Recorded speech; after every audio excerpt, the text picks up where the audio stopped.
Consider the following reaction, एक reaction दी हुई है और इसमें बोला है कि in above reaction A B and X are respectively. So बच्चों, सबसे पहले इसमें एक एक रिएक्शन को स्टेप बाय स्टेप समझते हैं और कंसेप्ट को क्लियर करके समझते हैं ना, तभी समझ में आएगा इस चीज़ों को। देखो, सबसे पहली रिएक्शन क्या दी गई है, PbCl2 प्लस K2CrO4 और कुछ A बना और फिर बना 2KCl।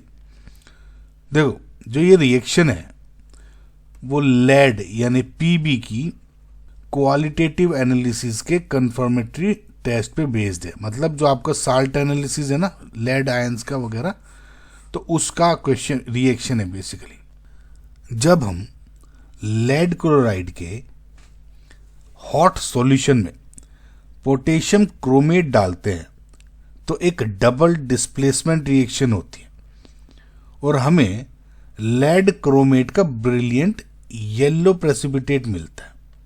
ओके, तो अगर आप इसमें देखेंगे डबल डिस्प्लेसमेंट रिएक्शन हो रही है तो इसका मतलब है कि जो Pb है वो हो चले जाएगा इधर और जो K है वो चला जाता है इधर।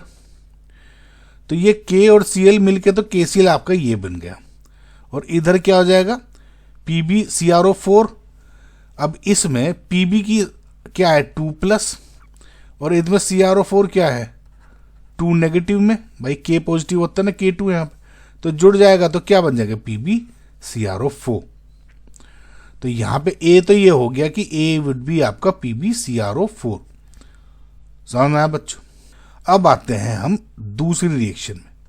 जो ये PbCrO4 बना, इसमें NaOH। सो जब हम इस येलो प्रेसिपिटेट में एक्सेस NaOH डालते हैं तो लेड आयंस यानी Pb2+ आयंस अपनी एम्फोटेरिक नेचर की वजह से NaOH के साथ रिएक्ट करके एक सोल्यूबल कॉम्प्लेक्स बना लेता है। लेड क्रोमेट यानी PbCrO4 डिसॉल्व हो जाएगा और हमें क्या मिल जाता है, सोडियम टेट्राहाइड्रोक्सोप्लम्बेट 2 यानी Na2PbOH4। तो इसका मतलब अभी तक आपको क्या दिख रहा है, ऑप्शन नंबर 2 भी हो सकता है एंड ऑप्शन नंबर अभी तक 4 भी चल रहा है। अब आते हैं हम थर्ड रिएक्शन पर। सो बच्चों, जो लेड सल्फेट है वो पानी में इंसोल्युबल होता है, लेकिन ये अमोनियम एसीटेट यानी ये एसीटेट आयंस क्या है, CH3CW नेगेटिव और NH4 पॉजिटिव, ये जुड़ गया अमोनियम एसीटेट, लेकिन ये अमोनियम एसीटेट में डिसॉल्व हो जाता है। ये जरूर याद रखना। ना ऐसा होता क्यों है, क्योंकि यहाँ एक सोल्यूबल कोऑर्डिनेशन कॉम्प्लेक्स बन जाता है जो क्या है, अमोनियम टेट्राएसिटोप्लम्बेट 2 का, और जिसका फॉर्मूला क्या है NH4 2 Pb, ये वाला। इस कॉम्प्लेक्स के बनने की वजह से ही लेड सल्फेट डिसॉल्व हो पाता है, राइट। तो हमारा क्या हो जाएगा, ऑप्शन ये वाला, ऑप्शन नंबर 4 करेक्ट हो जाएगा। ना बच्चों, ये अगर आप साल्ट एनालिसिस पढ़ेंगे तो उसमें आपको थोड़ी अच्छी तरह से समझ में आ जाएंगी चीज़ें। ये कंसेप्ट्स है, आपको डरने की जरूरत नहीं है कि ये मैं कैसे पढ़ूं। जो मैंने समझाया है, आप इस अगर टॉपिक को समझ भी लोगे, इस क्वेश्चन को, तो आपका टॉपिक कवर हो गया, आपको टेंशन लेने की जरूरत नहीं है। ऐसे क्वेश्चन करके आपके सारे चीज़ें कवर हो जाती है। आई होप आपको ये क्वेश्चन समझ में आया होगा। Which of the following represents the correct trend for the mentioned property. So बच्चों, इस क्वेश्चन में हमें 4 स्टेटमेंट दिए गए हैं और हमें बताना है कि कौन कौन से इसमें जो अकॉर्डिंगली जो ऑर्डर है उनकी प्रॉपर्टी के अकॉर्डिंग सही है स्टेटमेंट्स। ओके, सो सबसे पहले हम स्टेटमेंट ए को देखते हैं, जहां पे फर्स्ट है फर्स्ट आयनाइजेशन एनर्जी के ऑर्डर की बात हो रही है। देखो, आयनाइजेशन एनर्जी का मतलब होता है कि किसी एटम से इलेक्ट्रॉन निकालने में कितनी मेहनत या एनर्जी लगेगी। जनरल जो रूल होता है वो ये है कि पीरियोडिक टेबल में लेफ्ट से राइट जाने में जो आयनाइजेशन एनर्जी है वो इंक्रीज होती है और ऊपर से नीचे जाने पर किसी ग्रुप में जो आयनाइजेशन एनर्जी होती है वो डिक्रीज होती है। नो इन एलिमेंट्स को अगर आप ऑर्डर करें एज पर पीरियोडिक टेबल तो ये क्या हो जाएगा? सो बोरोन यहां पे हो गया, फोस्फोरस, देन सल्फर ये हो गया, एंड फ्लोरीन। अगर अब आप गौर से देखो इसमें, जब मैंने कहा कि लेफ्ट टू राइट में आयनाइजेशन एनर्जी इंक्रीज हो रही है बिकॉज साइज डिक्रीज हो रहा है, तो इसमें क्या फ्लोरीन की जो फर्स्ट आयनाइजेशन एनर्जी होगी वो सबसे ज्यादा हो जाएगी। करेक्ट। अगर बोरोन है, बोरोन यहां पे सबसे कम होगी क्योंकि लेफ्ट में भी है। करेक्ट। यहां पे तो ये अगर आप इंश्योर कर चुके बोरोन और फ्लोरीन यहां पे है तो एज पर दिस फ्लोरीन की सबसे मिनिमम फ्लोरीन है यहां पे। अब बस आपको इसके ऑर्डर को चेक करना। अब इसमें अगर देखो लेफ्ट टू राइट में क्या होता है? इंक्रीज होती है। सो इसका मतलब क्या है? सल्फर की ionisation energy should be more than phosphorus, right? But this is incorrect. यहां पे आ जाता है एक आपका एक्सेप्शन कह दो या एक रूल ये आ जाता है कि जो फॉस्फोरस का इलेक्ट्रॉनिक कॉन्फ़िगरेशन वो क्या होता है? 3p3 और यह है हाफ फिल्ड, और जो सल्फर का है वो हो गया 3p4। नाउ बिकॉज ये हाफ फिल्ड है, this is more stable then sulphur.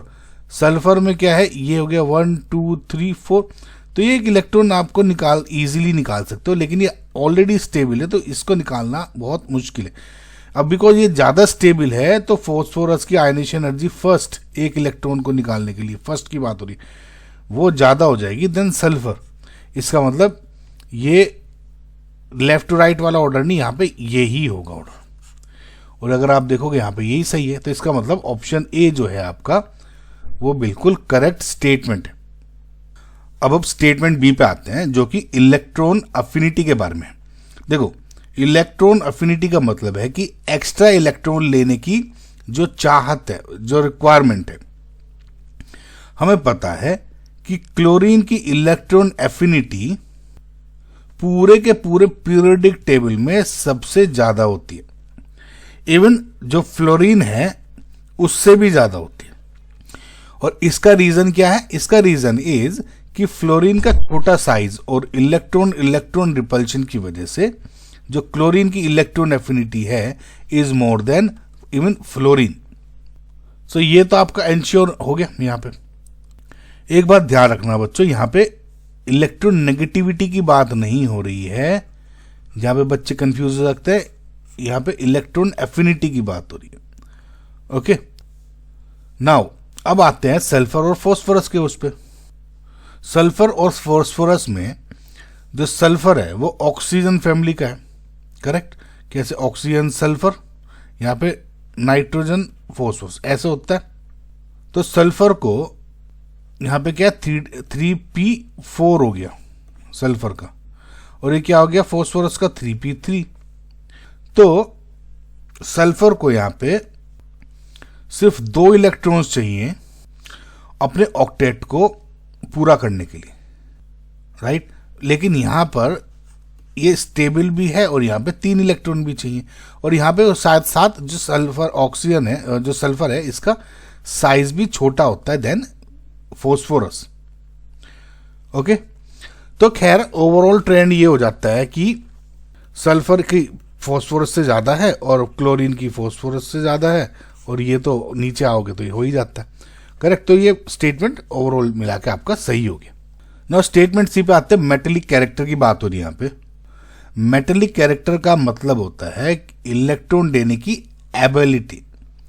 Periodic table में नीचे जाने पर और लेफ्ट साइड जाने पर, जैसे यहां पे जाओ या नीचे जाओ, इस तरह से मेटेलिक कैरेक्टर बढ़ता है। ना ये जो आपके एलिमेंट्स दिए इनको अगर आप ऑर्डर में करो तो कैसे बैठेगा? ऐसे, यानी पोटेशियम ये रहा, ये एल्यूमिनियम है, ये मैग्नीशियम और ये बोरोन, ये जो हाईलाइटेड एलिमेंट्स हैं इनकी बात हो रही है ना। इसमें अगर आप गौर से देखो ऊपर से नीचे जाने पे साइज इंक्रीज होता है। करेक्ट। नाउ जो पोटेशियम है ग्रुप 1 में तो है और इसका सबसे जो साइज भी है वो सबसे बड़ा है, तो ये सबसे बड़ा मेटल है राइट, सबसे नीचे ऊपर से नीचे जाने पे मेटेलिक कैरेक्टर इंक्रीज हो रहा था, लेफ्ट टू राइट इंक्रीज हो रहा था। तो अब देखोगे नीचे है, साइज बड़ा है सबसे, तो ये तो सबसे हाईएस्ट मेटेलिक कैरेक्टर हो जाएगा जो यहाँ पे सही दिख रहा है। अब अगर आप बात करो मैग्नीशियम और एल्यूमिनियम में, तो इनफैक्ट अगर आप बोरोन की बात करो, बोरोन सबसे राइट में है, वो सबसे ऊपर है, तो बोरोन भी सबसे कम हो जाएगा। तो ये भी सही है, ये भी अकॉर्डिंगली सही दिखा। अब एल्यूमिनियम और मैग्नीशियम की बात करो, अगर आप यहाँ से यहाँ जाने में मेटेलिक कैरेक्टर क्या होता है, इंक्रीज हो रहा है। तो कायदे से मैग्नीशियम का मेटेलिक कैरेक्टर एल्यूमिनियम से बड़ा होना चाहिए, करेक्ट। लेकिन यहाँ ऑप्शन में क्या दिया हुआ है, एल्यूमिनियम मैग्नीशियम, तो इसका मतलब गलत हो गया, समझ में आया। तो इस पोर्शन की वजह से ये इनकरेक्ट हो गया। ओके, डी ऑप्शन देखते हैं।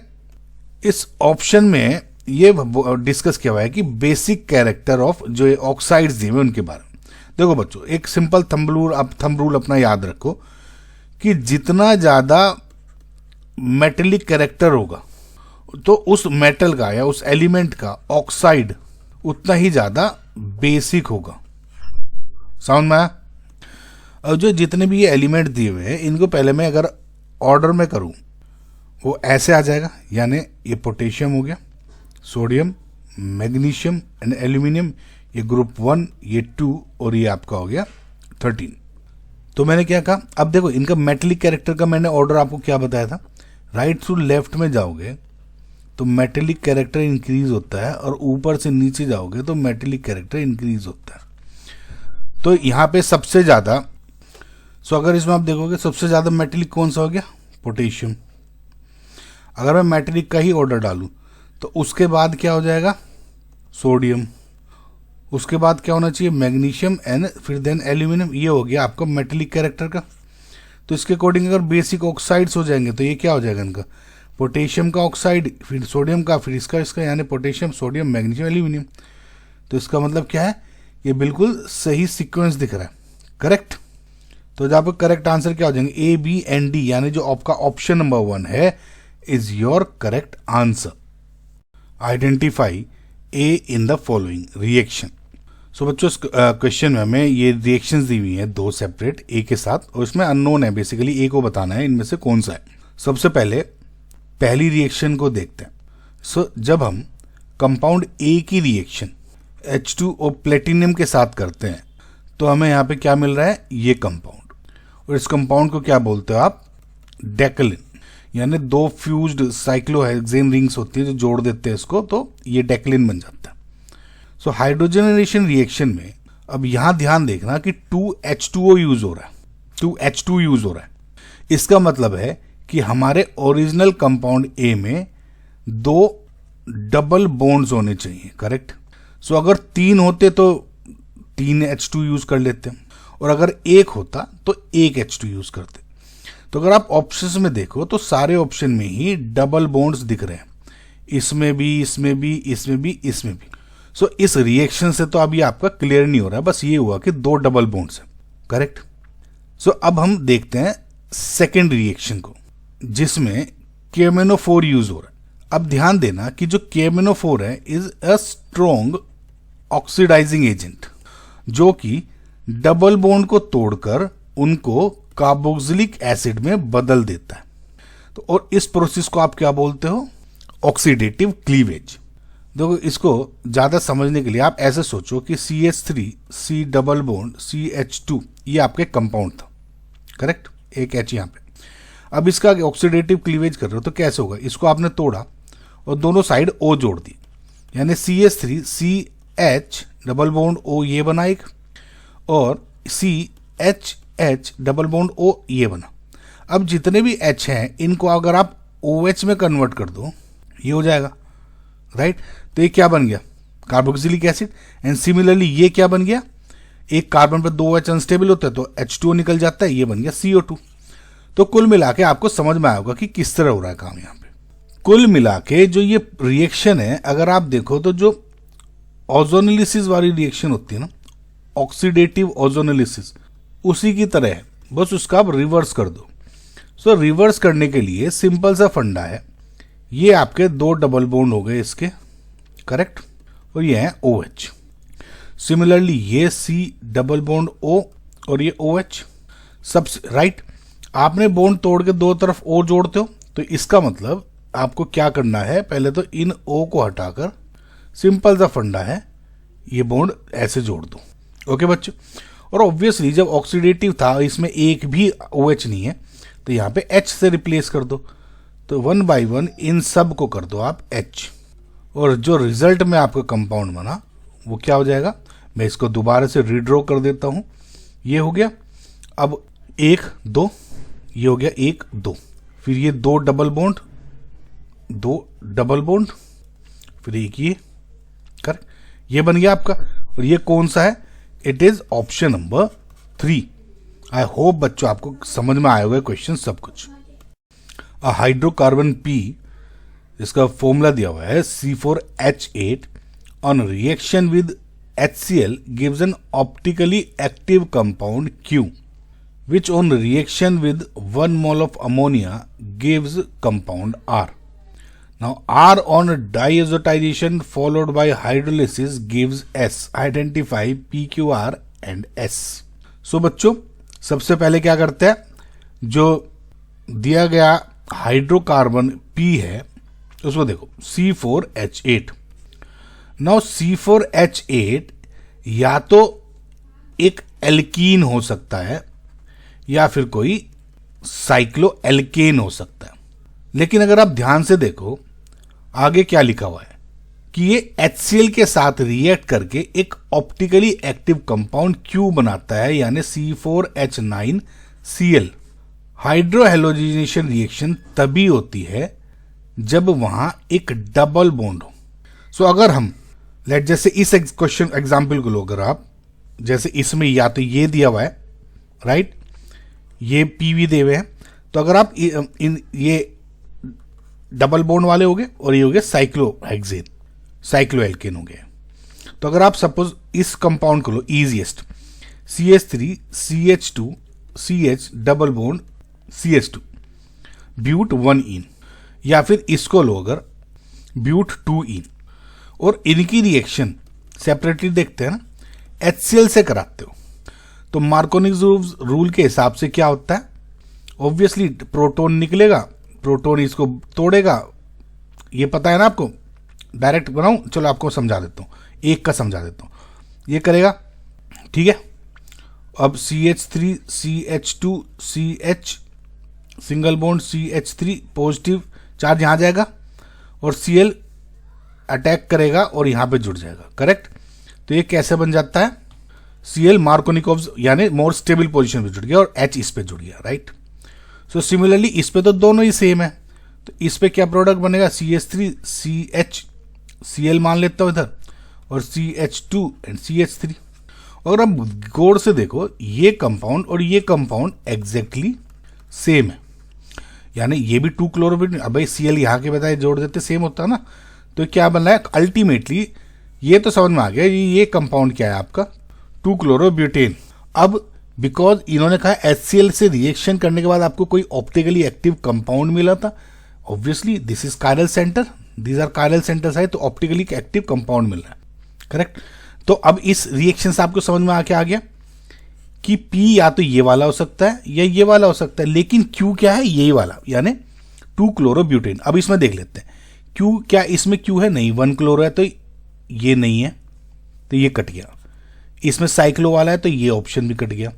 अब इसमें देखो 2 क्लोरो वाला है, या दिस इज करेक्ट, ये हो सकता है। क्या इसमें Q है दिख रहा है, ये इनकरेक्ट है, 1 क्लोरो तो ये भी इनकरेक्ट।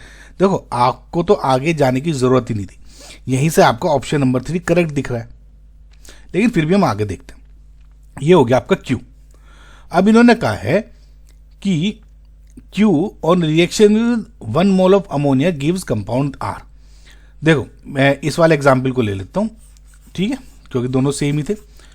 देखो जब ये अमोनिया के साथ रिएक्शन करेगा तो क्या रिएक्शन हो जाएगी, SN2 मैकेनिज्म, यानी ये अटैक करके ये निकल जाएगा।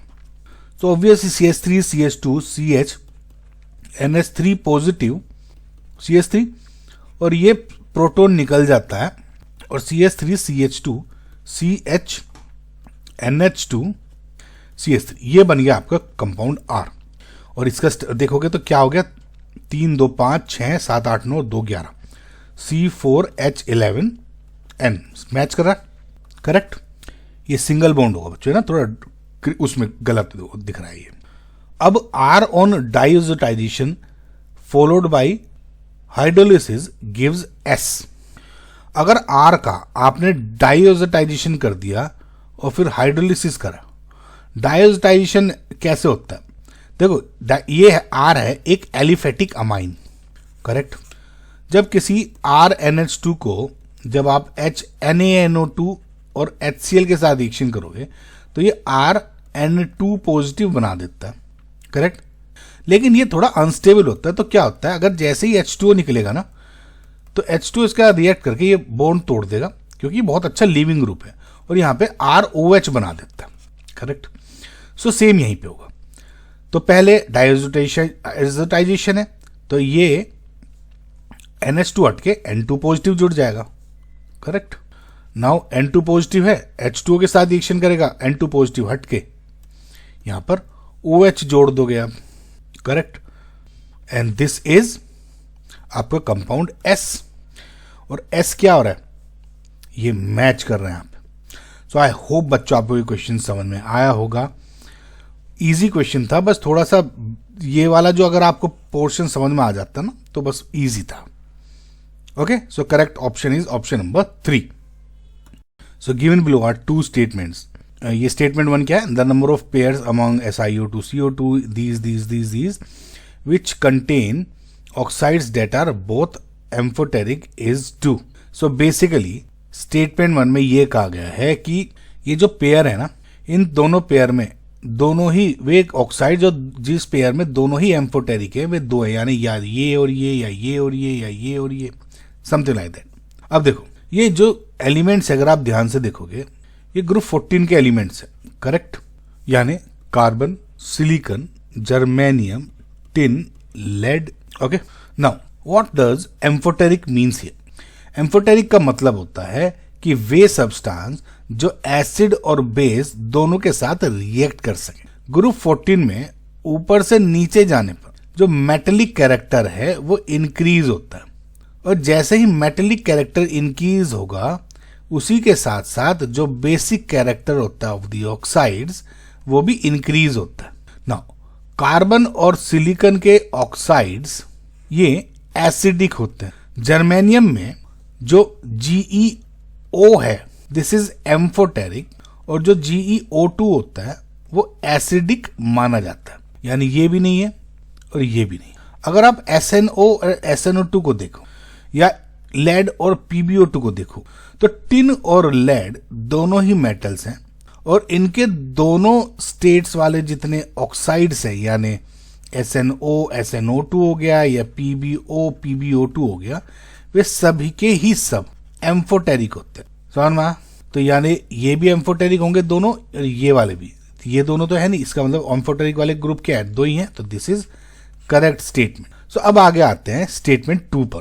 तो ये कह रहा है कि BF3 is an electron deficient molecule that can act as a Lewis acid, forms adduct with NH3 and has a trigonal planar geometry. Boron trifluoride यानी BF3 इसमें 6 इलेक्ट्रॉन्स होते हैं। कैसे? देखो अगर इसको ऐसे बनाओ BF3 तो 2 ये एंड दिस, तो टोटल 6 इलेक्ट्रॉन्स है। सो एक ऑक्टेट पूरा करने के लिए आपको टोटल 8 इलेक्ट्रॉन चाहिए। इसलिए ये जो BF3 है एक इलेक्ट्रॉन डेफिशिएंट कंपाउंड होता है या मॉलिक्यूल होता है ना, क्योंकि ये इलेक्ट्रॉन पेयर एक्सेप्ट कर सकता है तो ये एक लुईस एसिड की तरह बिहेव करता है, करेक्ट। ये पार्ट तो ठीक है ना। जब ये BF3 अमोनिया के साथ रिएक्ट करता है तो अमोनिया पेयर बोरोन को डोनेट कर देता है अपना पेयर ये, और एक एडक्ट बनाता है। मतलब आप ये सोचिए ये वाला NH3 BF3 इस तरह से, correct. This is also correct. और अगर अब इसकी ज्योमेट्री की बात करें तो B के पास कितने हैं आउटर मोस्ट शेल में? 3 इलेक्ट्रॉन्स, राइट। 5 एटॉमिक नंबर है ना इसका, तो 1 2 3 फ्लोरीन जुड़ गए। तो lone pair plus bond pair बनाओगे तो लोन पेयर तो 0, बॉन्ड पेयर 1 2 3 का मतलब sp2, राइट। तो ये बोरोन यहाँ पे sp2 हाइब्रिडाइज्ड है, जिसकी वजह से इसकी शेप क्या हो जाती है, ट्राइगोनल प्लेनर, और बॉन्ड एंगल एग्जैक्टली 120 डिग्री का होता है। सो स्टेटमेंट 2 में जो दी गई जितनी भी बातें हैं इसमें सब की सब करेक्ट हैं, तो यानी ये भी सही है। तो statement 1 is true, statement 2 is true, इसका मतलब जो आपका ऑप्शन नंबर 1 है is your correct answer. 80 ml of a hydrocarbon on mixing with 264 ml of oxygen in a closed U-tube undergoes complete combustion. The residual gases after cooling to 273 Kelvin occupy 224 ml. When the system is treated with KOH solution, the volume decreases to 64 ml. The formula of the hydrocarbon is.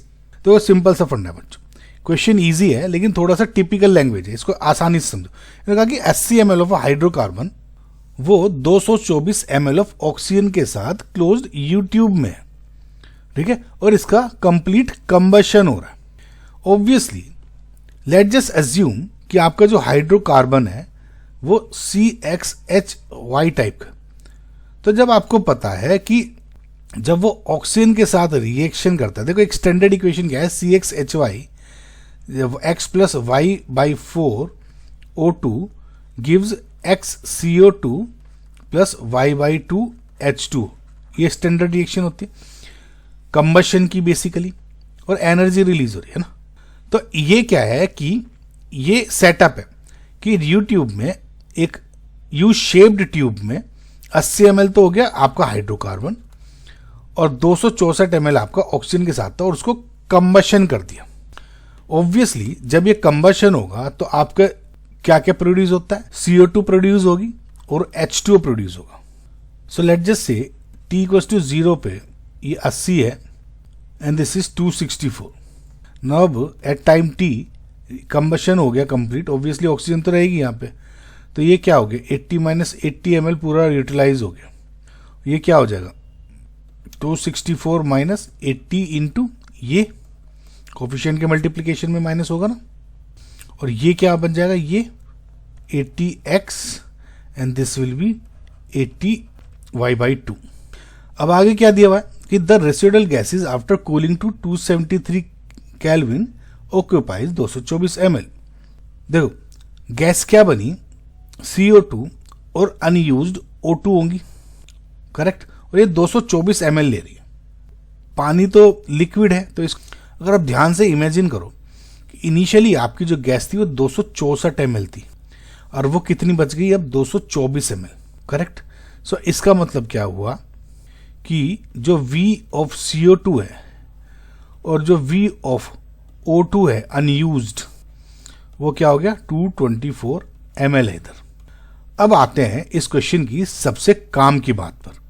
जब इस mixture को KOH solution से treat किया गया तो volume घटकर सिर्फ और सिर्फ जो इनिशियली अभी 224 ml था, अब वो घटकर 64 ml रह गया।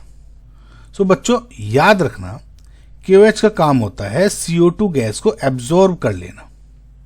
समझ में, KOH क्या करता है, CO2 को एब्जॉर्ब कर लेता है, ईट कर लेता है, खा जाता है इसके। सो इसका मतलब यह है कि जितना वॉल्यूम कम हुआ उतना ही हमारा जो CO2 थी अवेलेबल थी। समझ में आ गया बच्चों कि अगर मैं वॉल्यूम ऑफ CO2 निकालना चाहूं तो 224 में से अगर मैं 64 माइनस कर दूं तो क्या बचा 160 ml। 160 ml ये वो है CO2 जो कि KOH ने खा के डिक्रीज कर दी। समझ में आ गया। अब हम ऑलरेडी ऊपर देख चुके हैं कि CO2 की वैल्यू क्या आती 80x, यानी 80x का मतलब है 160। सो x क्या हो जाएगा 2। सो x 2 हो गया तो हमें पता लग गया ये कार्बन 2 कार्बन की चेन है, C2 समथिंग कर गया, तो ये तो होगा नहीं। अब हमें y पता करना है। अब इसी इक्वेशन में ये 160 है, ये VO2 अनयूज्ड और ये होगी 224। तो यहां पे वॉल्यूम ऑफ ऑक्सीजन कैसे पता लगा, जो कि अनयूज्ड है, बच गई 224 माइनस 160 यानी वही 64 ml जो कि इसमें बची, यानी QH ने जो छोड़ गया वो 64 हो गई थी। अब देखो 64 ml आपकी O2 है जो कि अनयूज्ड है, यानी वी यूज्ड कितनी हो जाएगी, वी यूज्ड हो जाएगी 264 टोटल थी, अनयूज्ड कितनी है 64, यानी 200 ml आपकी हो गई जो कि आपने यूज नहीं की, जो आपकी यूज हो चुकी रिएक्शन में, ठीक है। और इसमें यूज्ड क्या है, देखो अगर इसको गौर से देखोगे तो ये यही है ना, 264 माइनस 64 इक्वल्स 200 ml, तो बेसिकली यूज्ड हो गई। तो अब समझ में आया बच्चों। अब देखो इस क्वेश्चन को आप दो तरीके से कर सकते हो। अगर आपने इसको ध्यान से देखा तो 264 तो इनिशियल थी, ये इतनी इसमें घट गई थी, यानी वे इतनी यूज हो गई थी। तो या तो इतनी इसको इक्वल कर दो 200 के, या फिर इस पूरे को इक्वल कर दोगे 64 के, या कि ये अनयूज्ड है, तो आपका आंसर आ जाए। फिलहाल मैं इसको कर देता हूँ 80x प्लस वाई बाई 4, इतना अमाउंट इतने में घट गया था रिएक्शन करते हुए, यानी यूज हो गई थी। ये होगी 200 ml। एक्स की वैल्यू ऑलरेडी आप 2 निकाल चुके हो, यानी 2 plus y by 4 equals to 200। बस इसको जब आप सोल्व करोगे तो आपकी y की वैल्यू यहाँ पे आ जाएगी 2, कर लेना बस इस रिएक्शन को। तो x की वैल्यू 2, y की वैल्यू 2, यानी जो आप C2H2 आपका option number 3 is your correct answer.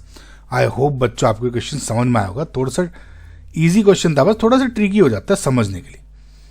Okay, 14 gram of calcium metal is allowed to react with excess HCl at 1 atm pressure and 273 kelvin, which of the following statement is incorrect. So बच्चों इस question में हमें 14 gram calcium metal की reaction excess HCl के साथ करानी है standard conditions पे, यानी 273 केल्विन और 1 atm प्रेशर पर। और हमें ये बताना है कि दिए गए जो जितने भी ये 4 स्टेटमेंट्स हैं इसमें से कौन सा इनकरेक्ट है, यानी कि गलत। सबसे पहले इस तरह के जो क्वेश्चंस होते हैं इनको सोल्व करने के लिए सबसे पहले हमें क्या कर लेना चाहिए कि एक बैलेंस्ड केमिकल इक्वेशन चाहिए। सो जब कैल्शियम और HCl के साथ रिएक्ट करता है तो वो क्या बनाएगा, देखो कैल्शियम और HCl के साथ रिएक्शन करेगा तो CaCl2 बनेगा, राइट। नाउ CaCl2 है और साथ में H2 गैस इज रिलीज्ड, यानी यहाँ पे बैलेंस करोगे तो 2HCl हो जाएगा, करेक्ट। ना इस इक्वेशन से हमें ये साफ दिख रहा है कि 1 मोल कैल्शियम हमें 1 मोल H2 गैस और 1 मोल कैल्शियम क्लोराइड दे रहा है। तो कैल्शियम का आपको 14 ग्राम दिया हुआ है, तो 14 ग्राम के को अगर आप नंबर ऑफ मोल्स में कन्वर्ट करो तो मास अपॉन मॉलिक्यूलर मास, तो मास है 14, राइट, ग्राम। कैल्शियम का एटॉमिक मास क्या होगा, ये हो जाएगा 14, यानी 40 ग्राम पर मोल, करेक्ट। तो अगर ये ग्राम से ग्राम कैंसिल, ये क्या हो जाएगा 0.35 मोल्स। इसका मतलब 14 ग्राम का मतलब है 0.35 मोल ऑफ कैल्शियम, करेक्ट। सो अगर 1 मोल कैल्शियम 1 मोल H2 दे रहा है तो इसका मतलब 0.35 मोल कैल्शियम 0.35 मोल H2 ही देगा। अब इसमें क्या है, 0.35 mole of H2 gas is released, this is correct. Now इसमें क्या है, 7.84 litre of H2 gas is evolve. अब देखो अंडर STP यानी 273 केल्विन और 1 atm पर किसी भी गैस का 1 मोल 22.4 लीटर्स ऑक्यूपाई करता है, करेक्ट। तो 0.35 मोल यानी H2 का कितना करेगा, 22.4 इंटू 0.35 जो हो जाएगा 7.84 लीटर्स, यानी 7.8 litre of H2 gas is evolve. तो दिस इज ऑल्सो करेक्ट। तो ये कह रहा है 33.3, ये बच्चों थोड़ा सा करेक्शन है, ग्राम लिखा हुआ है बेसिकली, ठीक है। अब 1 मोल ऑफ कैल्शियम ने 1 मोल ऑफ CaCl2 ही बनाता है, तो 0.35 मोल ने ऑफ कैल्शियम ने 0.35 मोल ऑफ कैल्शियम क्लोराइड ही बनाया होगा, करेक्ट। तो इसका वजन कितना हो जाएगा, 1 मोल ऑफ कैल्शियम क्लोराइड का कितना मास हो जाएगा, कैल्शियम क्या है 40 प्लस 2 ऑफ Cl का कितना होता है 35.5 गिवन है ऑलरेडी, यहाँ पे देख लो। तो दिस विल बी 111 ग्राम पर मोल। तो 1 मोल का इतना है तो 0.35 का क्या हो जाएगा, 0.35 to 111 and which will be 38.85 grams. यहाँ पे कितना है 33.3 ग्राम्स लिखा हुआ है, तो ये हो गया इनकरेक्ट। अब ऑप्शन देखते हैं 4, the limiting reagent is calcium metal. देखो बच्चों, क्वेश्चन में ये साफ लिखा हुआ है कि जो एक्सिस है वो HCl ही है सिर्फ। जब एक चीज एक्सिस में होती है तो दूसरी चीज अपने आप ही लिमिटिंग रिएजेंट बन जाती है। इसका मतलब यह है कि रिएक्शन तभी रुक जाएगी कि जैसे ही आपका कैल्शियम एग्जॉस्ट हो जाएगा या खत्म हो जाएगा। समझ में? ये तो एक्सिस है, यही आने इसका मतलब यही रिएक्शन डिराइव करेगा, तो इसका मतलब कैल्शियम ही यहाँ पे आपका लिमिटिंग रिएजेंट है, तो ये भी करेक्ट ना। क्वेश्चन में आपसे पूछा हुआ था इनकरेक्ट, तो यानी जो करेक्ट आंसर है is option number 3। In carious method 0.75 gram of N organic compound gave 1.2 gram of barium sulphate, find percentage of sulphur, okay, और मोलर मास। देखो बच्चों, इस टाइप के क्वेश्चंस के लिए मैं ऑलरेडी एक ट्रिक अपलोड कर चुका हूँ, लिंक आपको यहाँ मिल जाएगा, नहीं तो आप केरियस मेथड आवेश केमिस्ट्री ट्रिक सर्च करेंगे ना कुछ तो आपको मिल जाएगा। देखो सिंपल सा फंडा है। इस ट्रिक में मैंने आपको बताया, जब भी आपको किसी भी कंपाउंड में, चाहे वो कार्बन बेस्ड हो या कोई और, उसमें आपको ये पूछा हुआ है कि परसेंटेज ऑफ दिस एलिमेंट, जैसे हम सपोज एक CXHY कुछ बर्न करते हैं, CO2 H2O निकलता है और हम कह देते हैं परसेंटेज ये कुछ निकला हुआ है, इसका ये प्रोड्यूस हुआ है CO2 इतना, और अब मुझे इसमें बताओ कि परसेंटेज ऑफ कार्बन कितना था।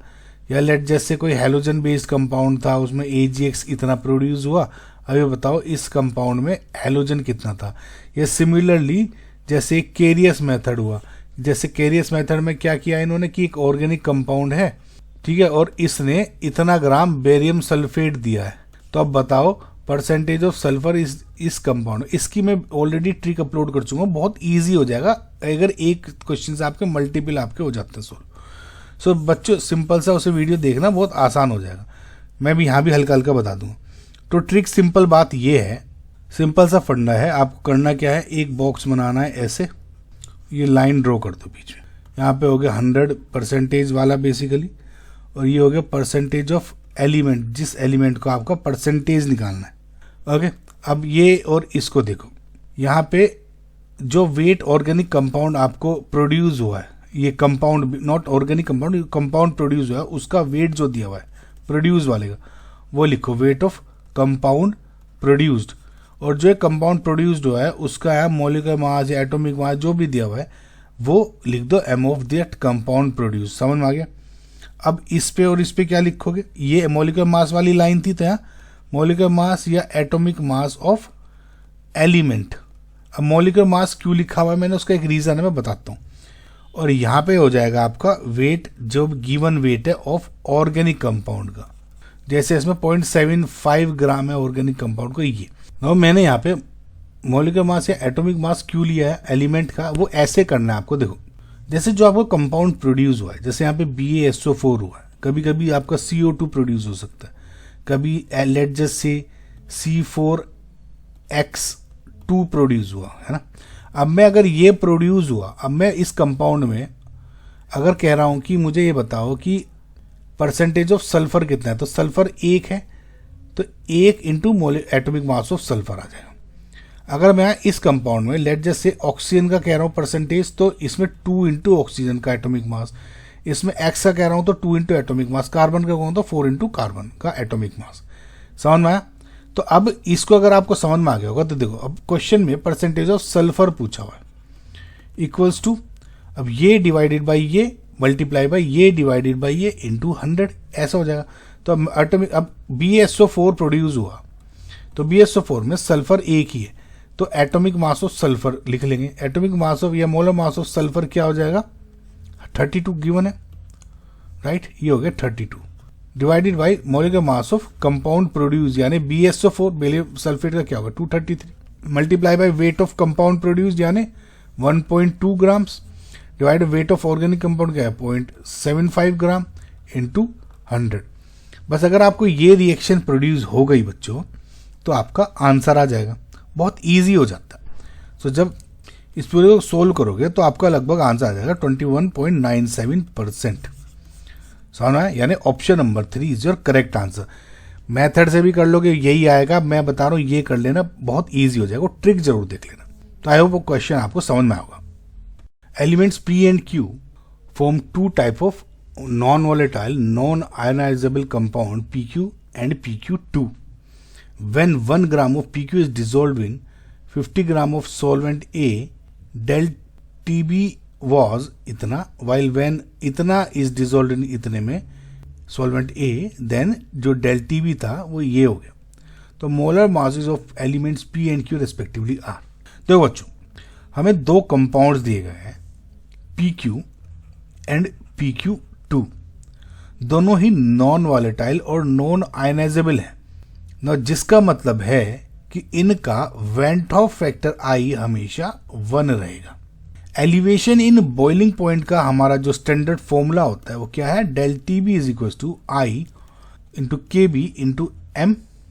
यहाँ पे जो स्मॉल m है इज मोलैलिटी, जिसे हम सिंपल शब्दों में m को ऐसे लिख सकते हो, weight of solute into 1000 divided by molar mass of solute into weight of solvent.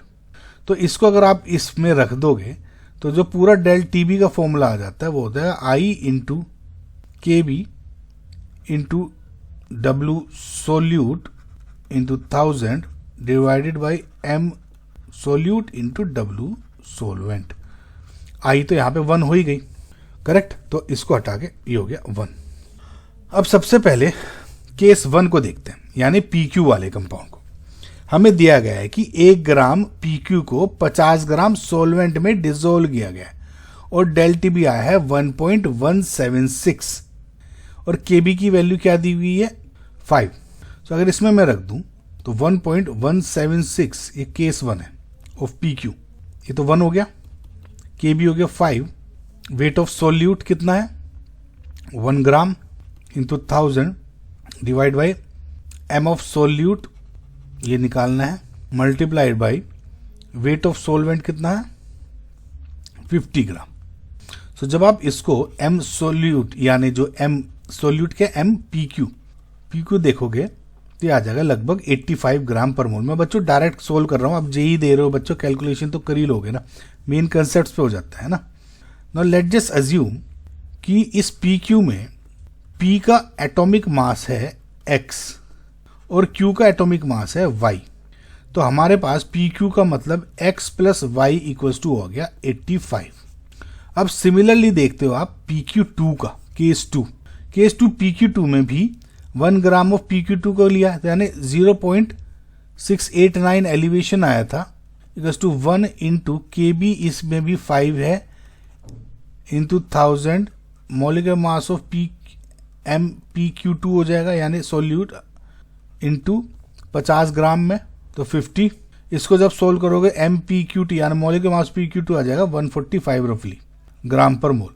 तो सिमिलरली जैसे P का X माना था, Q का Y एटॉमिक मास माना था, तो इसमें Q का क्या हो जाएगा P का X, Y Q का क्या आ जाएगा 2Y 145। समझ में? अब ये आपके पास दो इक्वेशन बन गई है, यानी x plus y is equal to 85 और ये x plus 2y equal to 145, correct. अब इसको इजीली सोल्व करने के लिए इसकी इक्वेशन को मैं नीचे लिख लेता हूँ, मुझे आसानी हो जाएगी कैलकुलेशन में, ठीक है। माइनस कर दो, ये कट गया, y इक्वल टू 145 माइनस 85 यानी 60। सो इससे x क्या आ जाएगा 85 माइनस y क्या है 60 यानी 25। सो x 25 ये हो गया 60। तो molar mass of element P and Q क्या आ गए, ये x किसका था P का, y क्या था Q 2560, यानी जो ऑप्शन नंबर 4 है is your correct answer. Inorganic compound B on treatment with aqueous ammonia under hot conditions forms compound Q। So एक कंपाउंड P है आपका जो अगर एक्वस अमोनिया के साथ रिएक्शन कर रहा है तो आपको एक कंपाउंड Q बना रहा है, और अगर इस Q की आप रिएक्शन Br2QH और KOH के साथ करते हो और हीट करते हो तो ये बनाता है R, ओके। और कहा है कि जो R है इसका स्ट्रक्चर फॉर्मूला है C6H7N और PQR बताना है, ओके। सबसे पहले एक काम करते हैं, जितने भी ये एलिजिबल P हैं इसमें इनका एक स्ट्रक्चर बना लेते हैं और उसको देखते हैं कि क्या क्या हो सकता है। ईजी हो जाएगा क्योंकि benzoic acid, toluic acid simple compound दिए तो पता होना चाहिए। फिर भी देखो, पहला है आपका ऑप्शन में बेंजोइक एसिड यानी COOH। Second option toluic acid. Toluic acid भी सिंपल से स्ट्रक्चर होता है यानी COOH होता है, टोलुइन से बना है। यहाँ पे CH3 जोड़ दो, यहाँ पे या यहाँ पे कहीं भी जोड़ सकते हो, यहाँ है ना। अगेन थर्ड इज वही बेंजोइक एसिड, सेम, ये इसको दोबारा से लिख लेता हूँ। And fourth is phenyl ethanoic acid. Phenyl ethanoic acid क्या होगा अपना, वही फिनाइल और इथेनोइक एसिड को ये। अब देखो, जब आपने इन सब को, अब अगर गौर से देखोगे तो ये सब के सब आपके कार्बोक्सिलिक एसिड्स हैं, COOH ग्रुप जुड़ा हुआ है। एंड वी नो जब भी कोई आपका RCOOH ग्रुप है, अगर वो एक्वस अमोनिया के साथ रिएक्शन करता है तो इट गेट्स कन्वर्टेड टू आपका अमाइड, यानी COOH है वो CONH2 में चेंज हो जाता है। एंड सेकेंड रिएक्शन कौन सी है आपकी, एक नेम रिएक्शन है जिसको आप बोलते हो हॉफमैन ब्रोमोमाइड डिग्रेडेशन रिएक्शन, यानी RCONH2 है वो अब हो जाएगा RNH2 में कन्वर्ट, यानी जो C डबल होता है वो हट गया। अगर आप एक बात गौर से देखो, इसमें अगर R और C, इसमें अगर R है और इसमें, यानी अगर लेट जैसे यहाँ पे n number of carbon atoms हैं, जहाँ पे n क्या है यहाँ पे 6, तो यहाँ पे क्या हो गया n+1, एक एक्स्ट्रा कार्बन, इधर भी एक एक्स्ट्रा कार्बन। तो अगर यहाँ पे 6 कार्बन एटम्स है तो यहाँ क्या हो जाएंगे 7 कार्बन एटम्स, इसमें भी 7 कार्बन एटम्स। तो या तो आप इस तरह से सोल्व कर सकते हो कि देख लो आपको किसमें 7 कार्बन एटम्स है और अकॉर्डिंगली आप प्रोसीड कर सकते हो, राइट। और या फिर सबके रिएक्शंस लिख सकते हो।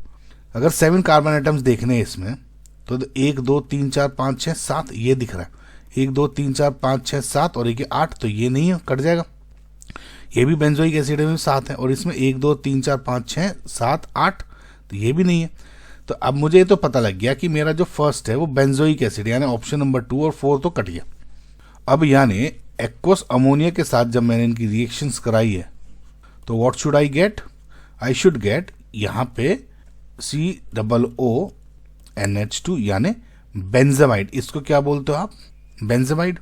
तो इसमें क्या लिखा है 4 मिथाइल बेंजामाइड, जो कि इनकरेक्ट है, करेक्ट। तो यानी ये भी कट गया। अब जस्ट टू कंफर्म आपकी तीसरी रिएक्शंस देख लेते हैं। अब इसमें जब आप हॉफमैन ब्रोमाइड रिएक्शन करोगे तो यानी ये COO निकल जाएगा और ये क्या हो जाएगा NH2 इस पर डायरेक्ट जुड़ जाएगा, which is aniline. Again this is proving to be correct. So इसका मतलब क्या है, जो आपका करेक्ट आंसर है is option number 1। I hope बच्चा आपको क्वेश्चन समझ में आया होगा। An organic compound P of molecular formula C6H12O3 gives positive iodoform test but negative tolerance test. When P is treated with dilute acid in it produces Q.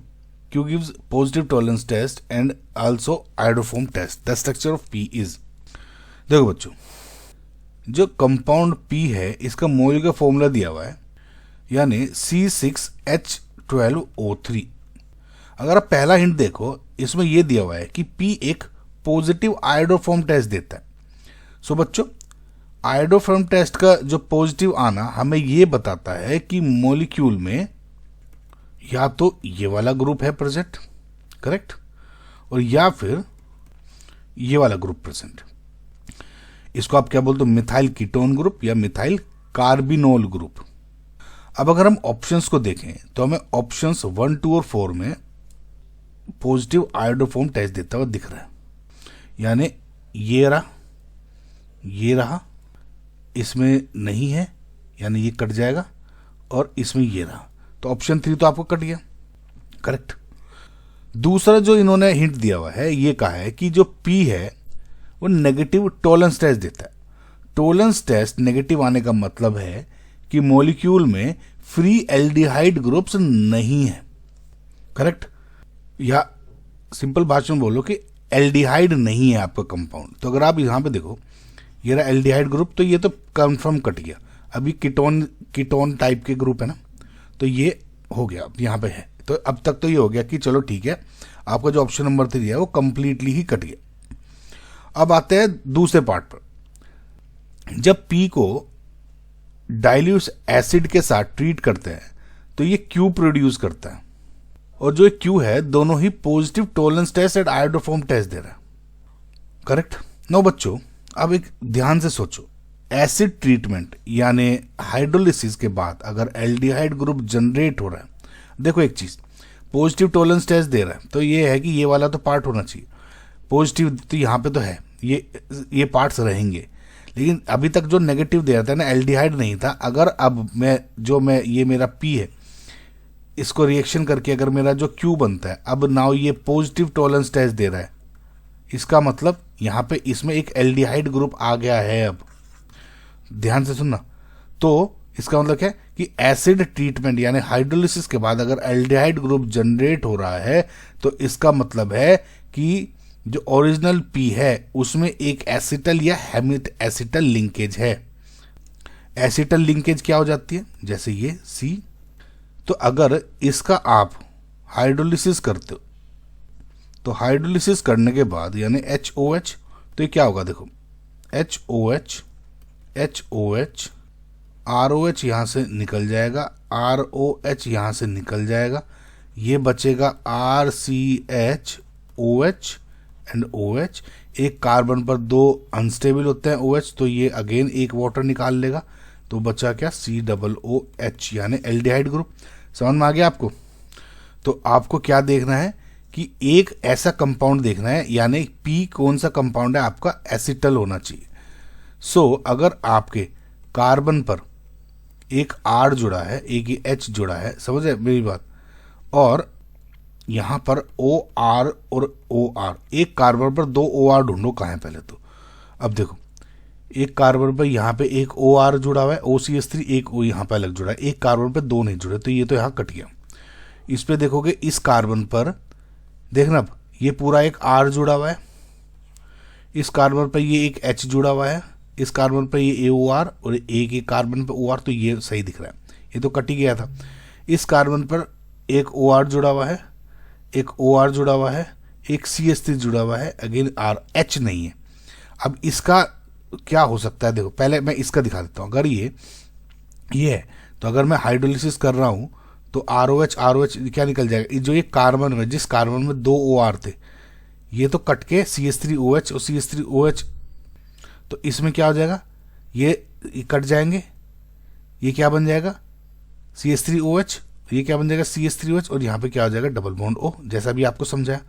तो option number 2 दिख रहा है सही।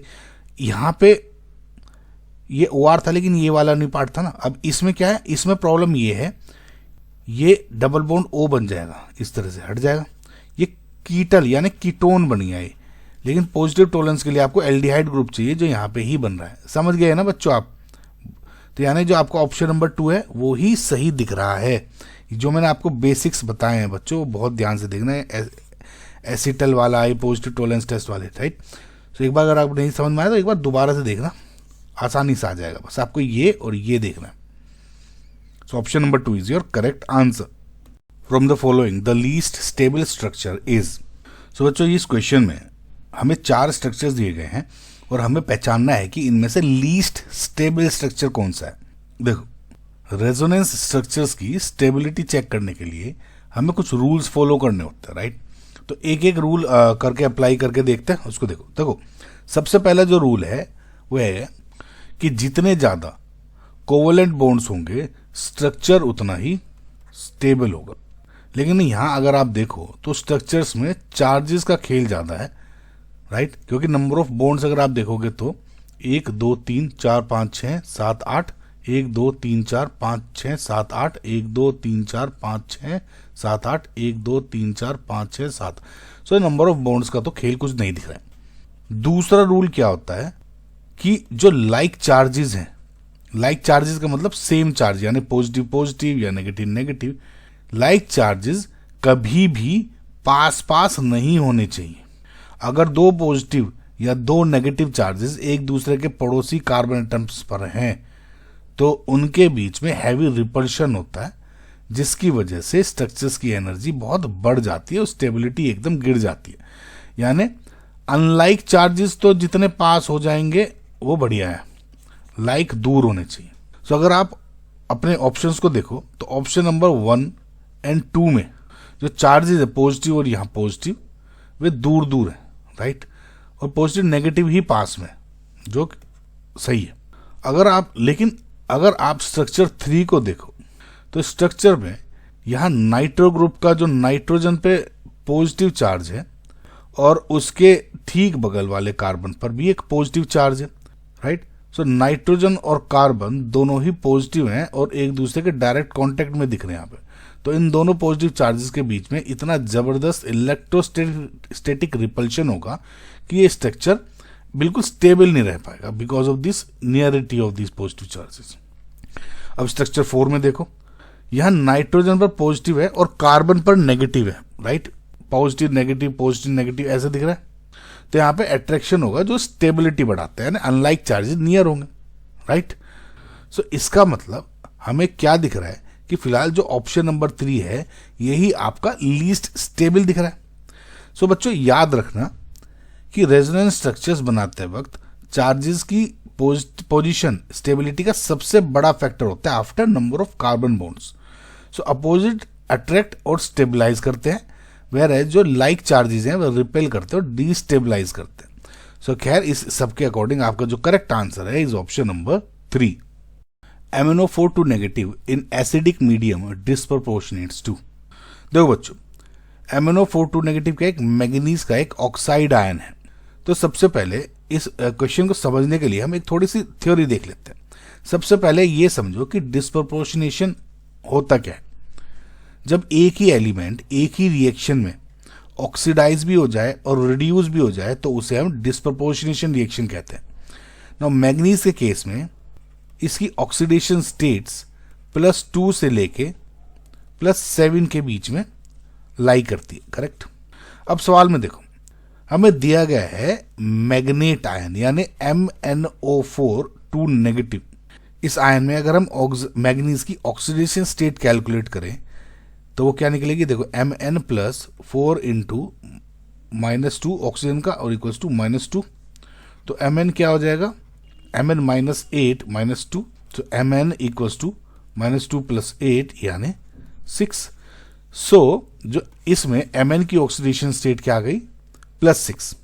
सो इनऑर्गेनिक केमिस्ट्री का एक बहुत important rule है कि मैग्नेट आयन सिर्फ एल्कलाइन या बेसिक मीडियम में स्टेबल होता है, ठीक है। Manganate ion is stable only in alkaline या फिर बेसिक मीडियम। तो जैसे ही हम मीडियम को एसिडिक कर देते हैं, यानी हम क्या कर रहे हैं, प्रोटॉन आयंस ऐड कर रहे हैं, तो ये जो +6 स्टेट है वो अनस्टेबल हो जाती है और एकदम से टूटने लगती है।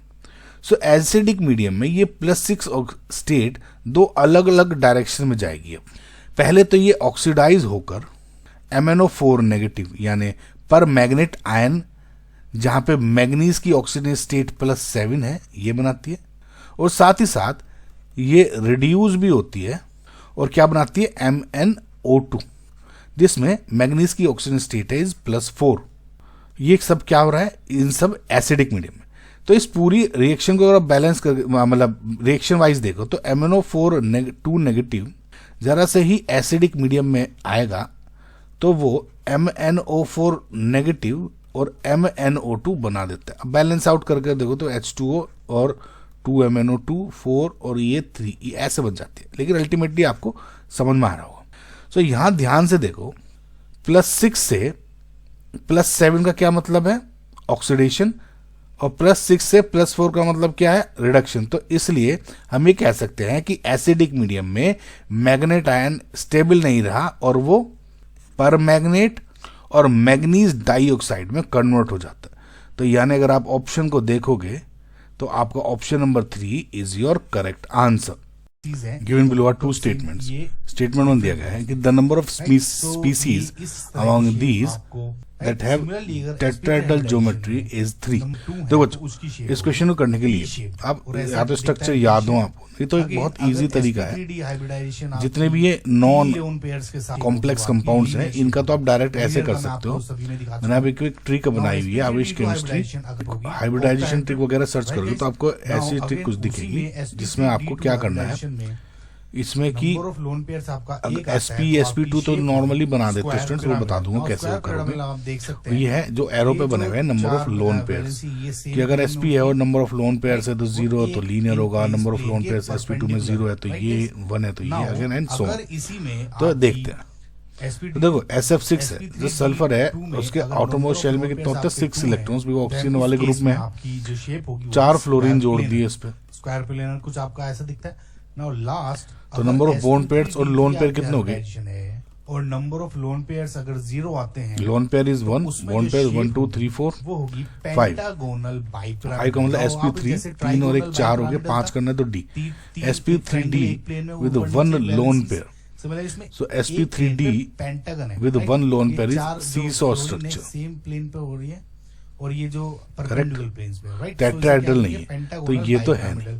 सो सिमिलरली अगर next is NH4 positive, same NH nitrogen में आउटरमोस्ट शेल में कितना है 5 इलेक्ट्रॉन्स, तो यानी 1 2 3 4 5, एक पॉजिटिव चार्ज है, इस पॉजिटिव चार्ज की वजह से ये इलेक्ट्रॉन हटा देते हैं, ऊपर नीचे नहीं है, और 4 हाइड्रोजन जुड़े हैं, सो तो number of lone pair plus bond pair कितना है, loan pair is 0, bond pair 1 2 3 4 अगर नंबर ऑफ लोन पेयर यानी 4, यानी 4 का मतलब sp3 3 और 1 4 हो जाता है, sp3 with 0 lone pair means tetrahedral structure, correct, so this is tetrahedral, okay fine. जो sp2 हाइब्रिडाइजेशन होगी उसकी ज्योमेट्री हमेशा होगी ट्राइगोनल प्लेनर, राइट, और शेप्स डिफर कर जाएंगी depending on number of now NiCl4 में अगर आप NiCl4 ये 2 नेगेटिव है बच्चों, ठीक है, तो NiCl4 2 नेगेटिव में देखोगे तो निकल यहाँ पे क्या है -4 इक्वल टू -2, निकल यहाँ पे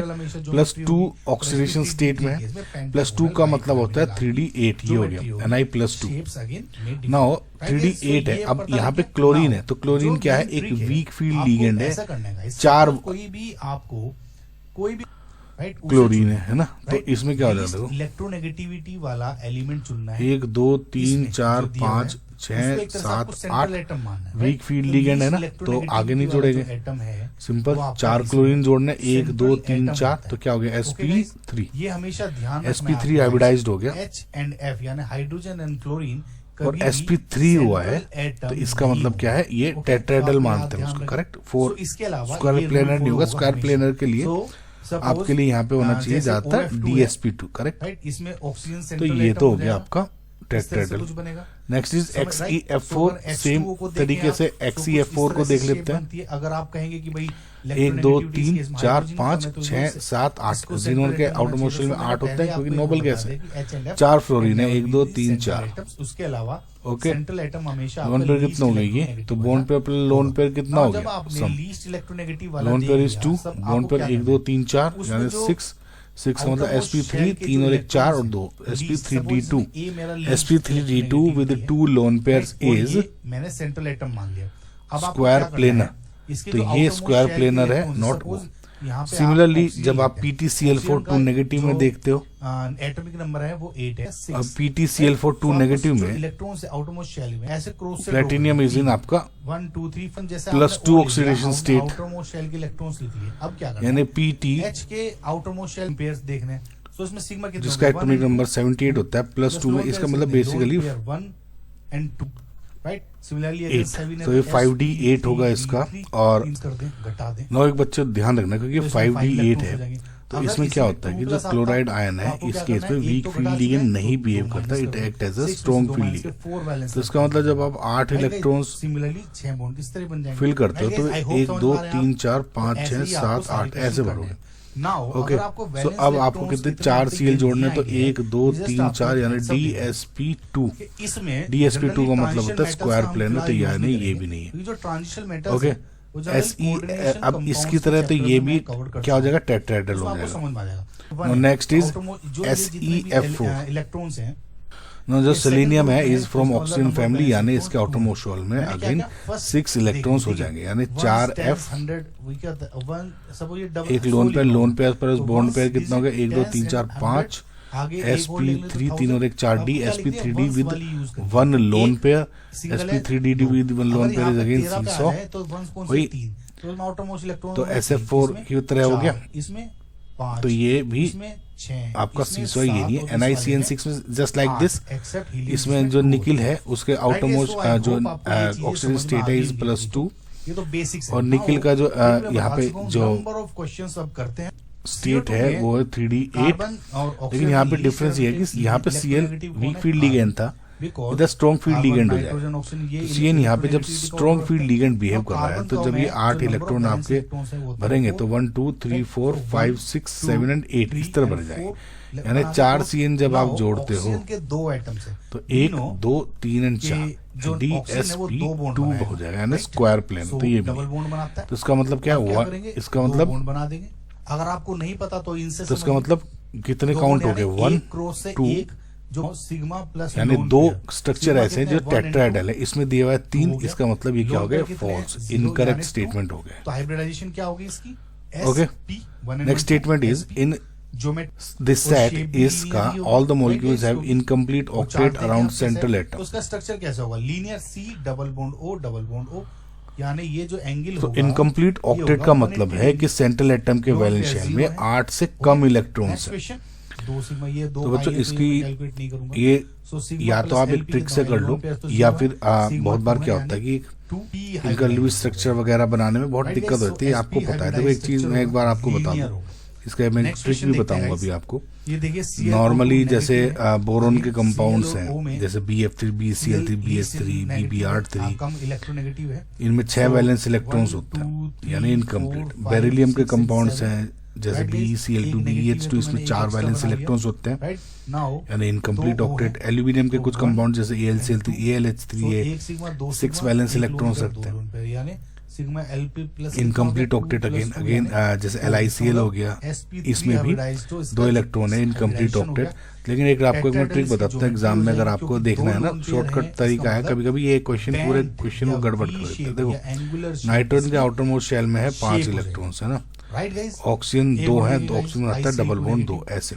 या सिंपल सा आप एक फंडा लिखो कि इसका जो सिंपल तरीका है एक नेगेटिव है तो कि नाइट्रोजन के पास कितने वैलेंस इलेक्ट्रॉन्स है, 1 2 3 4 5, कितने एटम्स जुड़े हुए हैं, 2 O प्लस O, यानी अब काउंट कर लो कितने, 1 2 3 4 5 6 7 इलेक्ट्रॉन्स है नाइट्रोजन के पास यहाँ पे, यानी इनकम्प्लीट ऑक्टेट। समझिए बेरिलियम क्या है, इसमें जो 4 यानी 2 वैलेंस इलेक्ट्रॉन्स, वो है 3, हाइड्रोजन कितने हैं, 2 H और H, तो 1 2 3 4 टोटल 4 इलेक्ट्रॉन्स हो गए, यानी इनकम्प्लीट ऑक्टेट। सिमिलरली बेरिलियम का भी देख लो, hydrogen. So I hope guys आपको एक वीडियो समझ में आएगी, ट्रिक समझ में आएगी।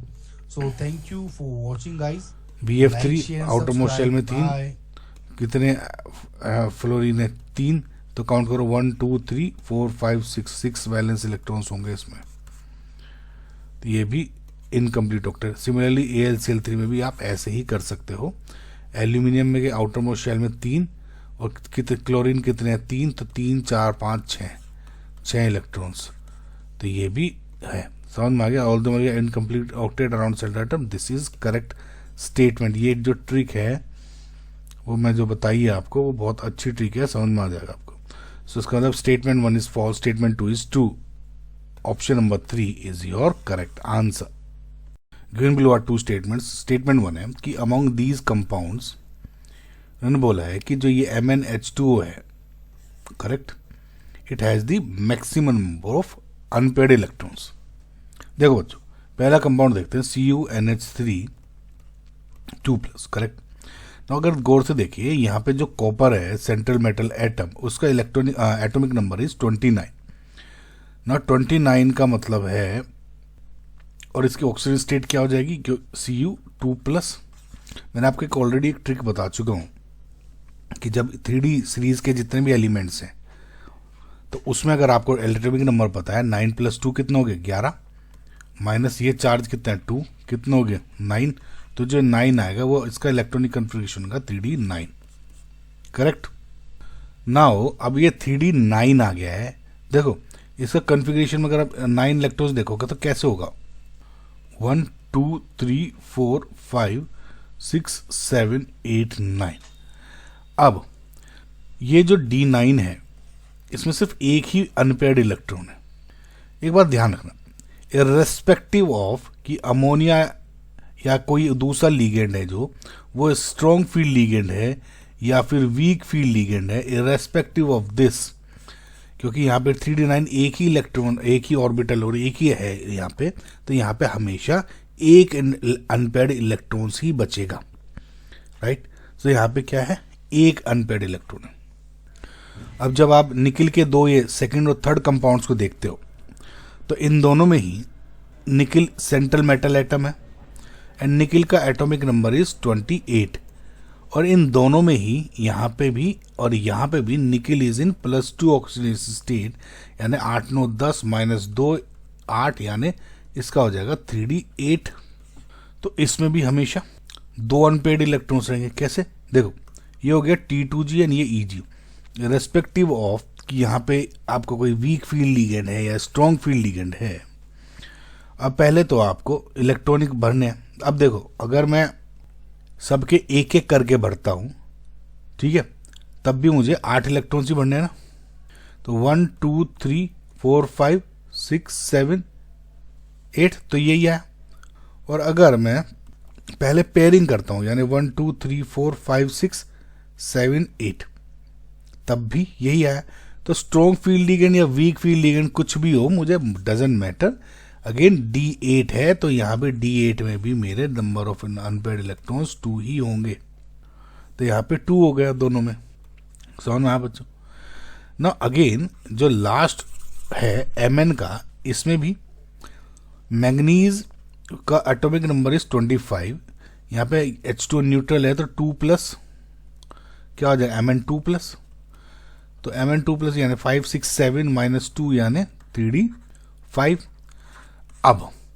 अब इसमें आपको स्टेटस देखना पड़ेगा। Here H2O is a week field ligand, right. तो वीक फील्ड लिगेंड है, तो वीक फील्ड लिगेंड का मतलब क्या है कि पेयरिंग एनर्जी ज्यादा है यहाँ पे देन स्प्लिटिंग एनर्जी। इसका मतलब पहले पेयर एनर्जी ज्यादा है तो वो प्रेफरेबल नहीं होगी, स्प्लिट वाला होगा, राइट। तो अगर अब T2G में 5 इलेक्ट्रॉन्स बनने, तो 1 2 3 4 5, यानी T2G3 एंड EG2। तो नंबर ऑफ अनपेयर्ड इलेक्ट्रॉन्स कितने हैं यहाँ पे, 5। तो इसका मतलब ये 5 है, इसका मतलब ये हो गया, और ये करेक्ट स्टेटमेंट हो गया। समझ में आया बच्चों।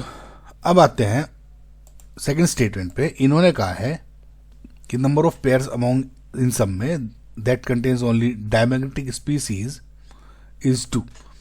सो बेसिकली ये पेयर बनाए हुए हैं आपके, करेक्ट। एक तो ये, एक ये, एक ये, और इसमें क्या है कि डायमैग्नेटिक स्पीसीज का जो है, बेसिकली देखो डायमैग्नेटिक पेयर्स पहचानने हैं हमें, यानी 0 अनपेयर्ड इलेक्ट्रॉन्स होने चाहिए। अगेन अगर आप पहला देखो NiCl4 2 नेगेटिव, निकिल यहाँ पर 2+ ऑक्सीजन स्टेट में है, यानी 3d8। Cl नेगेटिव यहाँ पे क्या है, एक वीक फील्ड लिगेंड है, correct. Now week field ligand है, तो इसका मतलब पेयरिंग तो होगी नहीं। 1 2 3 4 5 6 7 एंड 8, यानी इसमें 2 अनपेयर्ड इलेक्ट्रॉन्स हो गए, राइट। NiCO4 में अगर आप देखते हो, CO इसमें एक स्ट्रॉन्ग फील्ड लिगेंड है। और स्ट्रॉन्ग फील्ड लिगेंड क्या करेगा, पहले पेयर कर देगा। अब निकिल क्या है यहाँ पे, Ni, इसका इलेक्ट्रॉनिक कन्फिग्रेशन क्या हो जाएगा, 3d8 4s2। सो एक तरह से 10 इलेक्ट्रॉन आपको इसमें भरने हैं, तो ये इस तरह से भर लेते हैं। 8 और 9 2 10 आ जाएंगे, 10 इलेक्ट्रॉन भरने, तो 1 2 3 4 5 6 7 एंड 8 9 एंड 10, तो सारे पेयर्ड इलेक्ट्रॉन्स हो गए ना। तो दिस इज डायमैग्नेटिक। अब क्योंकि ये पैरामैग्नेटिक हो गए डाया, तो फिलहाल तो ये तो कट गया, क्योंकि इसमें ओनली डायमैग्नेटिक स्पीसीज बताना। सिमिलरली NiCl4 ऑलरेडी स्टेबलिश्ड हो गया कि ये पैरामैग्नेटिक है, तो यहां से कट गया। अब इसमें NiCO4 तो ऑलरेडी स्टेबलिश्ड यहां हमने कर दिया था कि ये पैरा डायमैग्नेटिक है, ठीक है। अब यहां देखो, अब देखो मुझे आगे सोल्व करने की जरूरत नहीं है। इन्होंने कहा था कि 2 होने चाहिए पेयर तो 2 तो है नहीं, एक भी नहीं है ये अभी तक, तो लेकिन फिर भी देख लेते हैं। अब NiCN4 में Ni is in 2+ oxygen state, और Ni2+ का मतलब है 3d8, क्योंकि Cn एक स्ट्रॉन्ग फील्ड लिगेंड है। तो 1 2 3 4 5 6 7 8, तो ऑब्वियसली डायमैग्नेटिक हो गया। तो एक ही पेयर है, लेकिन इसमें 2 किया था। तो फिलहाल तो इसमें जो करेक्ट आंसर है ऑप्शन नंबर 4 हो रहा है ये, क्योंकि करेक्ट। एक चीज ध्यान रखना बच्चों, ये ध्यान रखने वाली बात ये है कि D4 से D7 तक ही स्ट्रॉन्ग फील्ड लिगेंड और वीक फील्ड लिगेंड का असली असर दिखता है पेयरिंग पर। D8 ऑक्टाहेड्रल में हमेशा 2 अनपेयर्ड इलेक्ट्रॉन्स होंगे और D10 तो हमेशा डायमैग्नेटिक ही होता है, यानी सब पेयर्ड होते हैं। ओके, सो फिलहाल आपका जो ऑप्शन नंबर 4 है is your correct answer. Identify correct statement from the following. पहला ऑप्शन है propanal and propanone are functional isomers. देखो बच्चों, प्रोपेनल एक एल्डिहाइड है और प्रोपेनोन एक कीटोन है। और अगर आप प्रोपेनल का स्ट्रक्चर बनाओगे तो it would be CH3 CH2 C double bond OH, और अगर आप प्रोपेनोन का स्ट्रक्चर बनाते हो इट वुड बी दिस। तो अगर आप गौर से देखो, इसका जो मॉलिक्यूलर फॉर्मूला है इज C3H6O और इसका भी C3H6O ही है।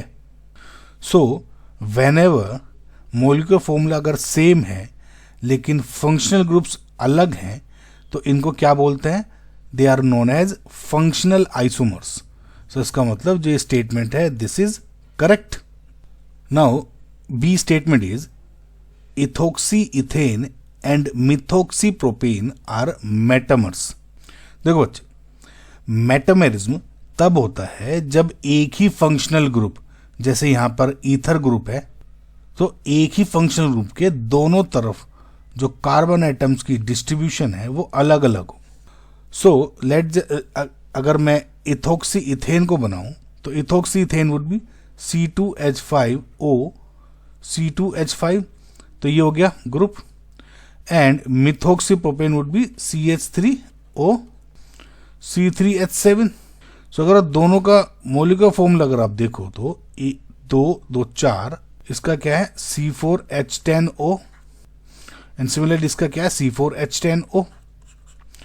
So both have same functional groups, ये मॉलिक्यूलर फॉर्मूला तो सेम ही होना है, करेक्ट। अब इसमें क्या है देखो, O के इस तरफ C2H5 और इस तरफ क्या है CH3, इधर C2H5 इधर CH3H7। नाउ क्योंकि एल्काइल ग्रुप्स का डिस्ट्रीब्यूशन दोनों में बदल गया है तो both are known as metamers. So इसका मतलब बी इज ऑल्सो करेक्ट। अब आता है स्टेटमेंट सी पर, but 2ene shows optical isomerism. सो ऑप्टिकल आइसोमेरिज्म के लिए मॉलिक्यूल में हमारा अगर कायरल कार्बन इज प्रेजेंट या अगर एसिमेट्री है तो in that case we can say आपका जो कंपाउंड है that can show optical isomerism.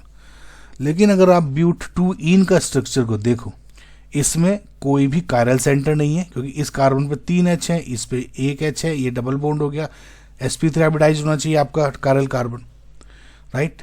तो पहली बात तो इसमें कोई कायरल कार्बन नहीं है, राइट। अब दूसरी बात क्या है, कोई कायरल कार्बन नहीं है, इसका मतलब ये ऑप्टिकल आइसोमेरिज्म नहीं दिखाता, but it shows geometrical isomerism, ये ध्यान रखना, राइट।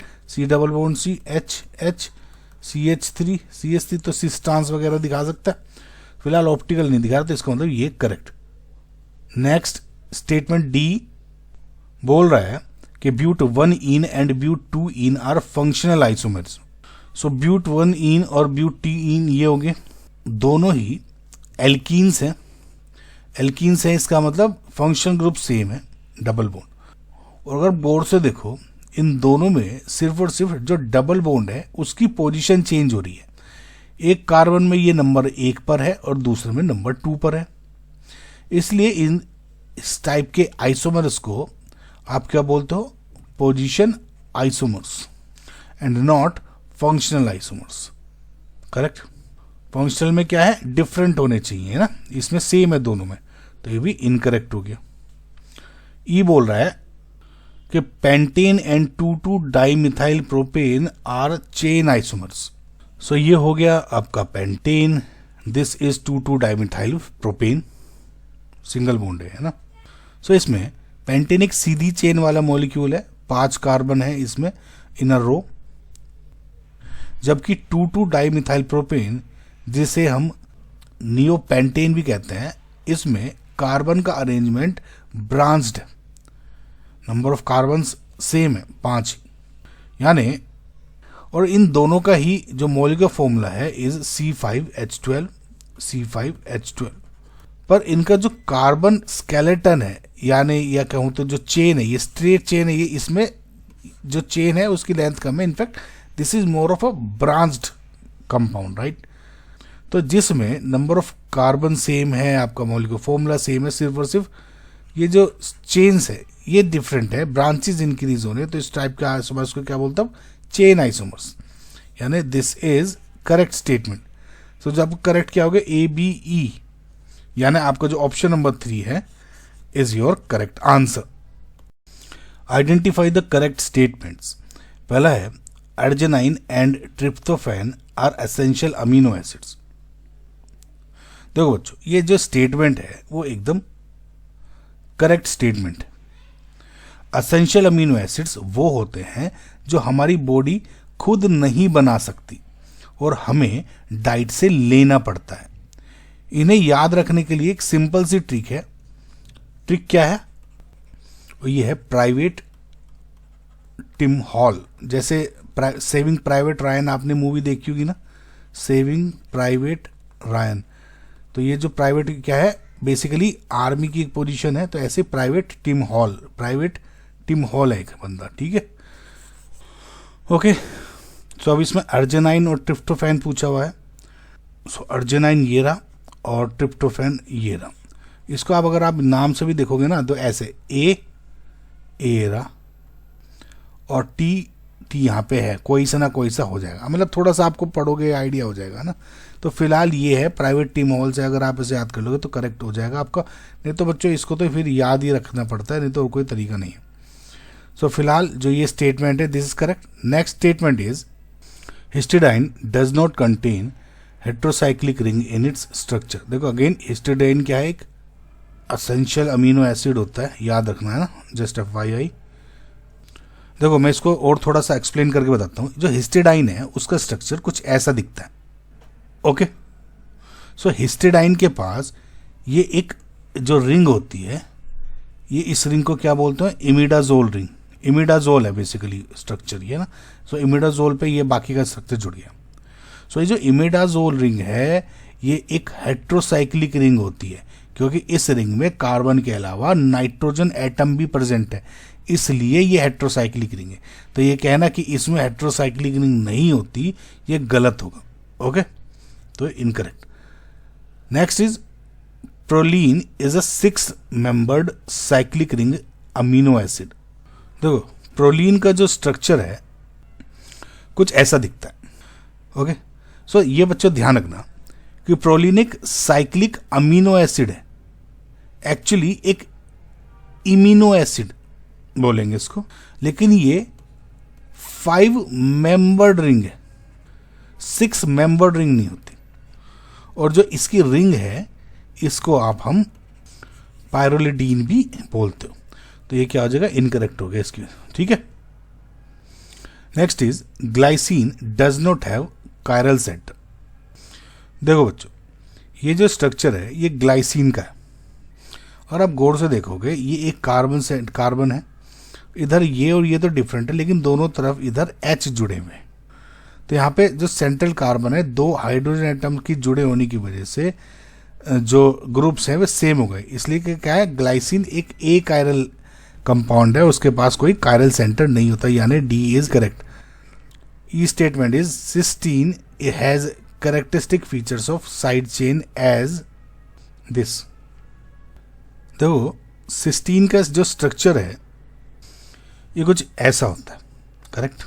सो जो इस क्वेश्चन में जो ये साइड चेन दी हुई है ये वाली है ना, ये असल में म्यूथेनाइन की साइड चेन होती है। जैसे ये तो मैं देखो MES ME then S then CH2 then CH2 और इसके बाद में आपका जो ये वाला ग्रुप वो जुड़ गया। देखो नॉर्मली जब अमीनो एसिड होता है ना तो ये है, देखो ये COOH, यहाँ पे एक H होता है और यहाँ पे जो चेन है वो वेरी करती रहती है। तो जो अगर मैं ये वाली बॉन्ड ये जोड़ दूं तो मिथोनाइन बन जाएगा, और अगर इसमें ये वाला CH3SH ये जोड़ दूं तो सिस्टाइन बन जाता है। तो एक्चुअली में जो ये साइड चेन है वो मिथोनाइन में होती है, ना कि साइड चेन में। अब एक चीज़ मैं आपको बता दूं बच्चों, इस सब स्ट्रक्चर्स की मैं ऑलरेडी ट्रिक वीडियो अपलोड कर चुका हूँ मेरे चैनल आवेश केमिस्ट्री में, देखना आपको दिख जाएगी आराम से अमीनो एसिड स्ट्रक्चर, तो आपको दिक्कत नहीं होगी उसमें। तो फिलहाल क्या है, ये इनकरेक्ट। तो आपका जो करेक्ट स्टेटमेंट क्या है, ए। अच्छा एक जगह बच्चों, ये ना ये करेक्ट स्टेटमेंट है, राइट, क्योंकि glycine does not have chiral centre, ये ऑलरेडी बता चुका था ना मैं, तो ये मैं गलत से क्रॉस लगा दिया। तो ए एंड डी आपके करेक्ट आंसर्स हो गए, यानी option number 4।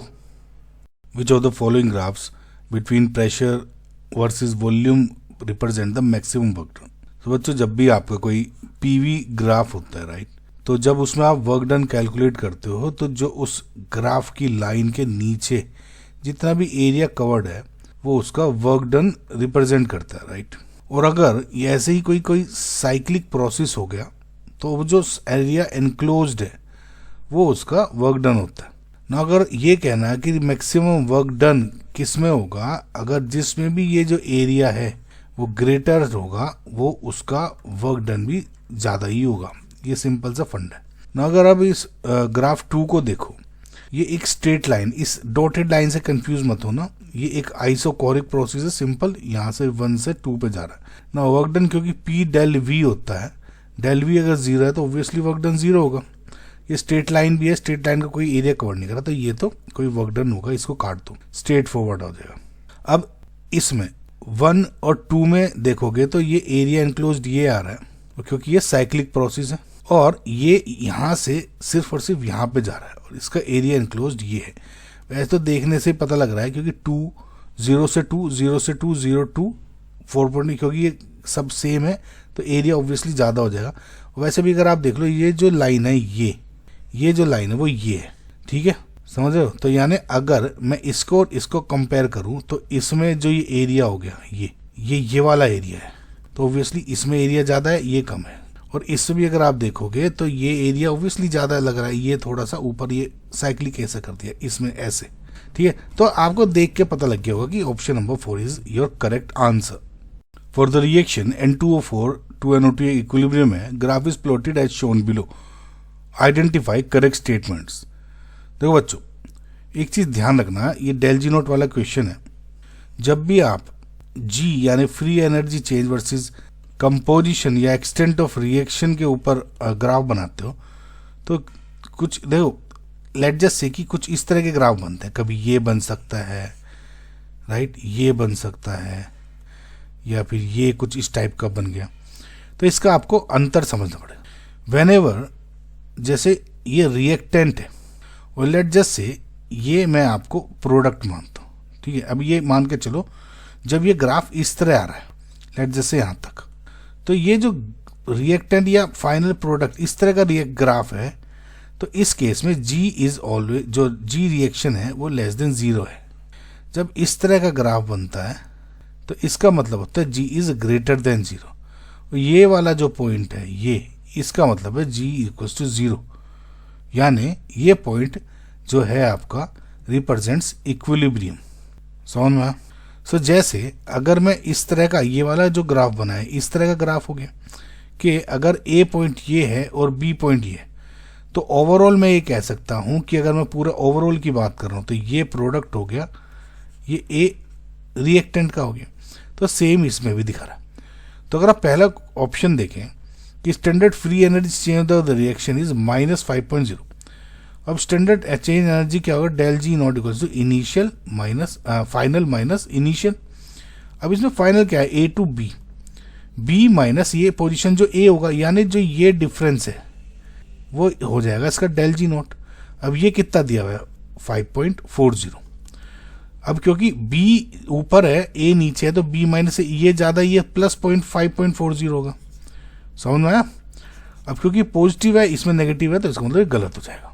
Statement 2 is del G naught in graph is positive and N2O4 will not dissociate into NO2 at all.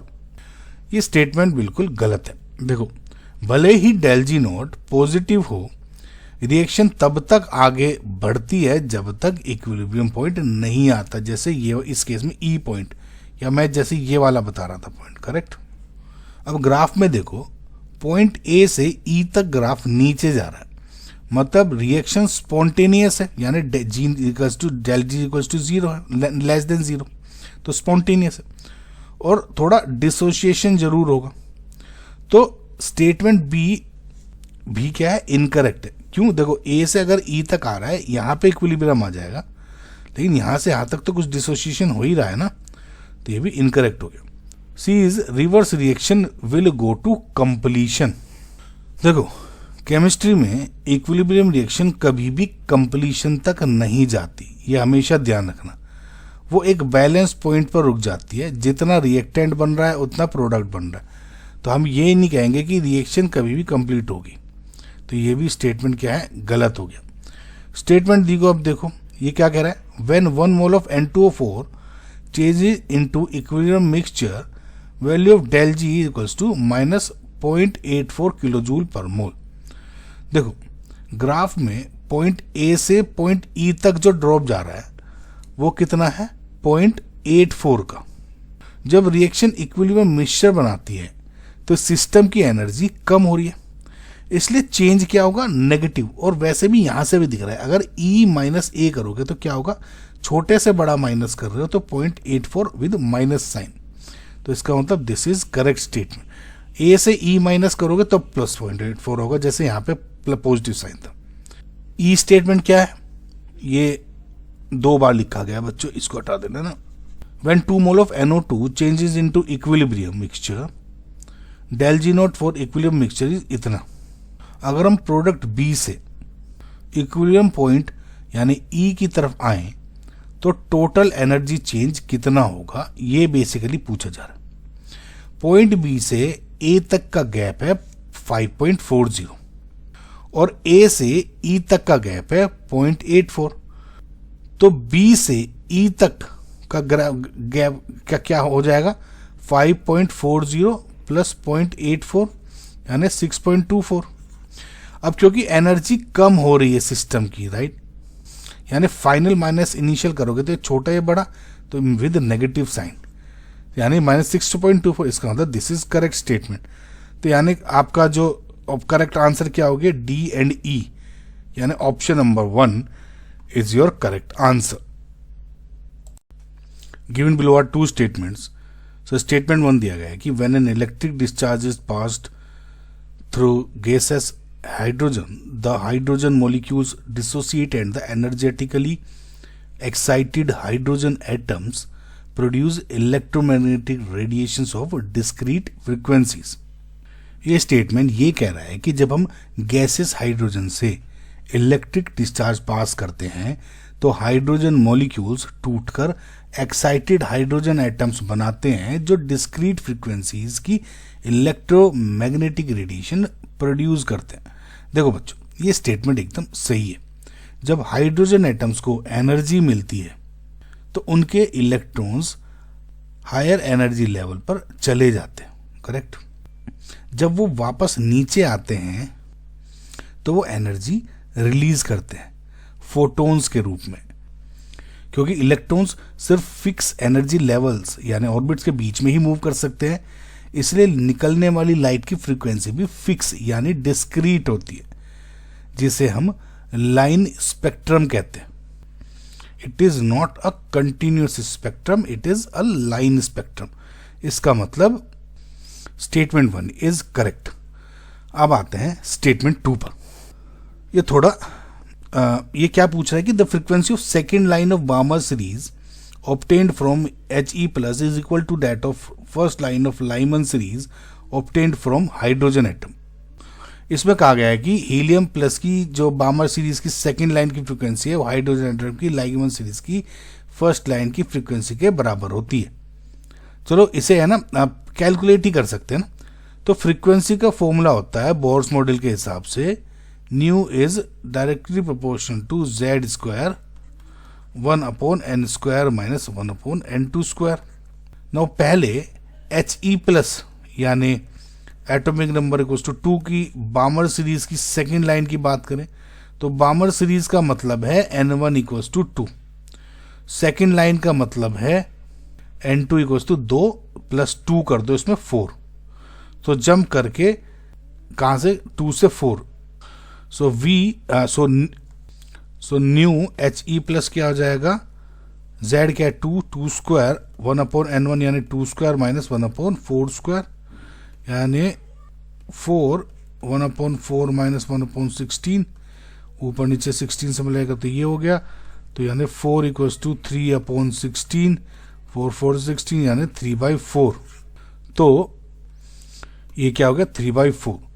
अब हाइड्रोजन की बात अगर हम करें जिसका एटॉमिक नंबर इज 1, लाइमन की फर्स्ट लाइन यानी लाइमन का मतलब क्या हो गया n इक्वल्स टू 1 n1, और फर्स्ट लाइन का मतलब हो गया इसमें एक और ऐड कर दो तो यानी 2 इक्वल्स टू n 1 + 1 यानी 2, फर्स्ट लाइन ही हो रही है, तो इसमें क्या हो जाएगा 1 स्क्वायर 1/1 स्क्वायर ये माइनस 1/2 स्क्वायर, करेक्ट, तो ये हो गया 1 - 1/4 यानी 3/4, तो दोनों की वैल्यू एकदम सेम है यानी 3/4।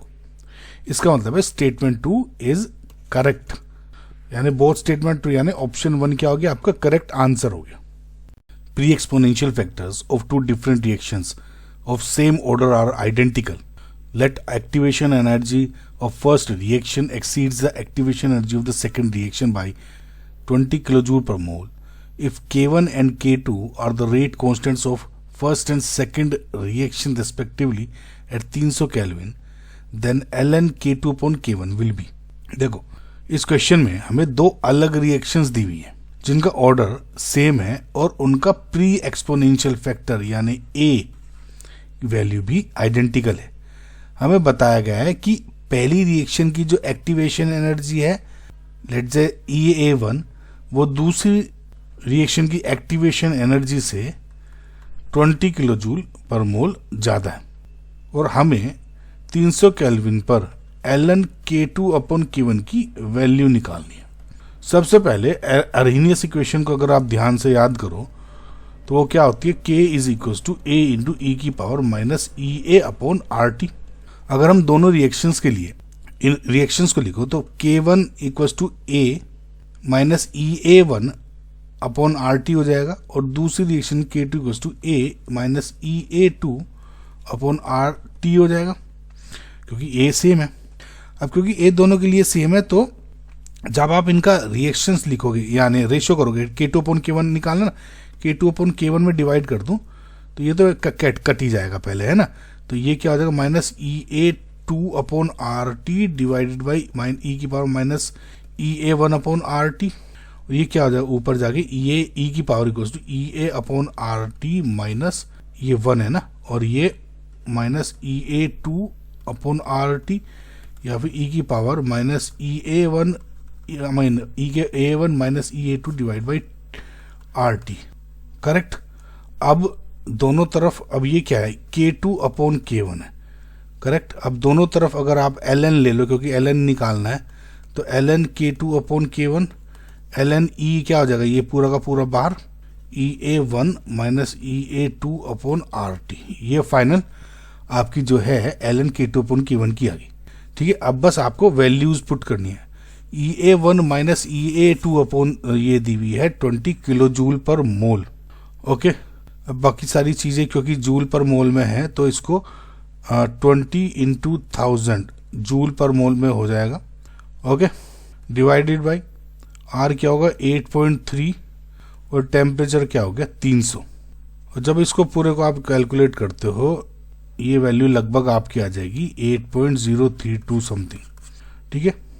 नियरेस्ट इंटीजर लगभग हो जाएगा 8, तो आज आपका जो करेक्ट आंसर है would be 8, okay. The pH and conductance of a weak acid was found to be 5 and 4 into 10⁻⁵ Siemens respectively. The conductance was measured under standard condition using a cell where the electrode plates having a surface area of 1 centimeter square were at a distance of 15 centimeter apart. The value of the limiting molar conductivity is, देखो बच्चों question में हमें एक weak acid HX दिया हुआ है, जिसका pH 5 है और कंडक्टेंस भी दी हुई है। साथ ही सेल की डायमेंशंस दी गई हैं, मतलब जैसे इलेक्ट्रॉन्स, जो इलेक्ट्रोड है, एरिया, इलेक्ट्रोड का एरिया है वो 1 सेंटीमीटर स्क्वायर है और distance between both the electrodes is 5 centimetre, जैसे आपको इमेज में भी दिख रहा है। और हमें लिमिटिंग मोलर कंडक्टिविटी यानी कि ये पता करना है। ओके, तो स्टेप बाय स्टेप देखते हैं। सबसे पहले पीएच से कंसंट्रेशन निकालते हैं। नो पीएच आपकी है इक्वल्स टू 5, तो इसका मतलब हो गया जो एच आयन कंसंट्रेशन इज 10⁻⁻5 मोल पर लीटर, डायरेक्ट निकाल लोगे। सो अगर ये एक वीक एसिड था, लेट जस्ट से दिस इज आपकी ये डिसोसिएशन की रिएक्शन हुई है यहाँ पे, जहाँ इनिशियली C00, तो अगर इसका अल्फा में डिग्री ऑफ डिसोसिएशन मानूं तो इसका C माइनस सी अल्फा अगर घटा तो यानी सी अल्फा और C alpha for weak acid ऐसे लिख सकता हूँ, यानी कंसंट्रेशन ऑफ प्रोटॉन क्या है C alpha which is equal to 10⁻⁻5, ये ध्यान रखना। अब कंडक्टिविटी कप्पा की देखते हैं। कंडक्टेंस G और कंडक्टिविटी में रिलेशन होता है kappa is equal to G into L/A, और हमें दिया गया है G की वैल्यू यानी कितनी 4 इंटू 10⁻⁵। L है 15 सेंटीमीटर और A है 1 सेंटीमीटर स्क्वायर, तो इसकी वैल्यू क्या हो जाएगी 4 इंटू 10⁻⁵ इंटू 15 डिवाइड बाई 1 यानी 60 इंटू 10⁻⁵ एस पर सेंटीमीटर। अगले स्टेप में है मोलर कंडक्टिविटी निकालना। नाउ लैम्डा m का फॉर्मूला क्या है kappa into 1000 divide by C। अब यहाँ पे एक छोटा सा ट्विस्ट है, हमें C की वैल्यू नहीं पता यहाँ पे, लेकिन हमें ये पता है कि C alpha is equal to 10⁻⁵। So हम एक काम करते हैं, C को क्या लिख लेते हैं 10⁻⁵ divided by alpha. Okay, so lambda m equals to k into 1000 divided by 10⁻⁵ divide by alpha. समझ में आ गया? अल्फा की C की वैल्यू क्या होगी, ये divide by alpha. Now if you remember, as per Ostwald's dilution law, किसी भी वीक इलेक्ट्रोलाइट के लिए अल्फा की वैल्यू होती है lambda m upon lambda m0, right. So अगर हम इस अल्फा की वैल्यू इस इक्वेशन में रख दें तो दोनों से कैंसिल हो जाएगा, तो जो ये लैम्डा m है ये कैंसिल हो जाएगा और हमारा आगे बढ़ जाएगी इक्वेशन। समझ में आ रहा हो? बस बच्चों इसमें ना वैल्यू पुट करना वगैरह वगैरह, तो अल्फा की वैल्यू रख देते हैं, तो इसकी वैल्यू यहाँ रखने से it will be lambda m equals to kappa into 1000 divide by 10⁻⁵, या फिर ये ऊपर ले जाऊँ तो 10⁻8 हो जाएगा, 10⁻8 हो जाएगा ना, ये ऊपर ले जाऊँगा तो k इंटू 10⁻8 इसको डायरेक्टली लिख लेता हूँ लैम्डा अपॉन लैम्डा m0, इससे ये कट गया। सो लैम्डा m0 की वैल्यू क्या होगी इधर k इंटू यानी kappa into 10⁻8। Okay, now k की वैल्यू क्या है कप्पा, ये, तो इसको भी रख लेते हैं यहाँ पे, तो it will be lambda m0 की क्या है 60 इंटू 10⁻⁵ इंटू 10⁻8 यानी 60 इंटू 10⁻3, राइट, यानी 6 इंटू 10⁻4 सीमेंस सेंटीमीटर स्क्वायर पर मोल। करेक्ट, ये हो गया आपका आंसर फाइनल। लेकिन अगर आप यूनिट में देखो सीमेंस मीटर में पूछा हुआ है, तो इसको मीटर में कन्वर्ट करेंगे तो ये क्या हो जाएगा 6 इंटू 10⁻4 सीमेंस सेंटीमीटर 1 मीटर, ये हो जाएगा 10⁻⁻2 स्क्वायर पर मोल, या फिर 6 into 10⁻4 siemens into 10⁻⁻4 per, so this will be 6 siemens metre per mole, metre square पर मोल, यानी 6 यहाँ पे आ गया। बच्चों थोड़ा इधर उधर वो हो गया, लेकिन आप आई होप आपको क्वेश्चन समझ में आ गया होगा ना कि क्या करना था। 6 आपका करेक्ट आंसर है। Use the following data. Okay, data दिया है और 1 mole each of A2 and B2 are taken in a 1 liter closed flask and allowed to establish the equilibrium at this temperature. A2 plus B2 ये reaction दी हुई है, the value of X in kilo joule पर mole is. देखो बच्चों, basically हमें ये एक टेबल दी हुई है विद जो एंथैल्पी और एंट्रोपी का डेटा दिया हुआ है, और हमें इस रिएक्शन के अकॉर्डिंग ये एंथैल्पी निकालनी है इसकी B2 की। सबसे पहले हमें इक्विलिब्रियम कांस्टेंट से स्टैंडर्ड फ्री एनर्जी चेंज यानी डेल जी नॉट निकालना होगा, यानी del G naught is equals to -2.303 RT log K। ना क्वेश्चन में टेम्परेचर 500 केल्विन दिया हुआ है, log K की वैल्यू दी हुई है 2.2 और R इतना, तो इसकी वैल्यू पुट कर दे तो -2.303 R की value 8.3, temperature 500 into log K क्या होगा 2.2, और इसको जब आप कैलकुलेट करते हो लगभग, मैं डायरेक्ट लिख रहा हूँ बच्चों, 21024 जूल्स आ जाएगी लगभग इसकी, या फिर अगर किलो जूल में लिखना है तो 21.024 किलो जूल लगभग। अब देखो रिएक्शन दी हुई है आपकी A2 plus B2 2AB, so del S naught क्या हो जाएगा 2 into S of AB minus S A plus S B, standard entropy change, तो ये हो जाएगा 2 इंटू 222 माइनस 146 प्लस 280, और ये हो जाएगा 18 जूल पर केल्विन पर मोल, और अगर सब किलो जूल में कन्वर्ट करोगे तो 0.018 किलो जूल पर केल्विन पर मोल आ जाएगी। देखो ये वैल्यू आ गई और ये वैल्यू आ गई। अगले स्टेप में अगर आप, क्योंकि हमें एंथैल्पी निकालना है इसका, तो फॉर्मूला क्या होता है del H naught equals to del G plus T del S naught.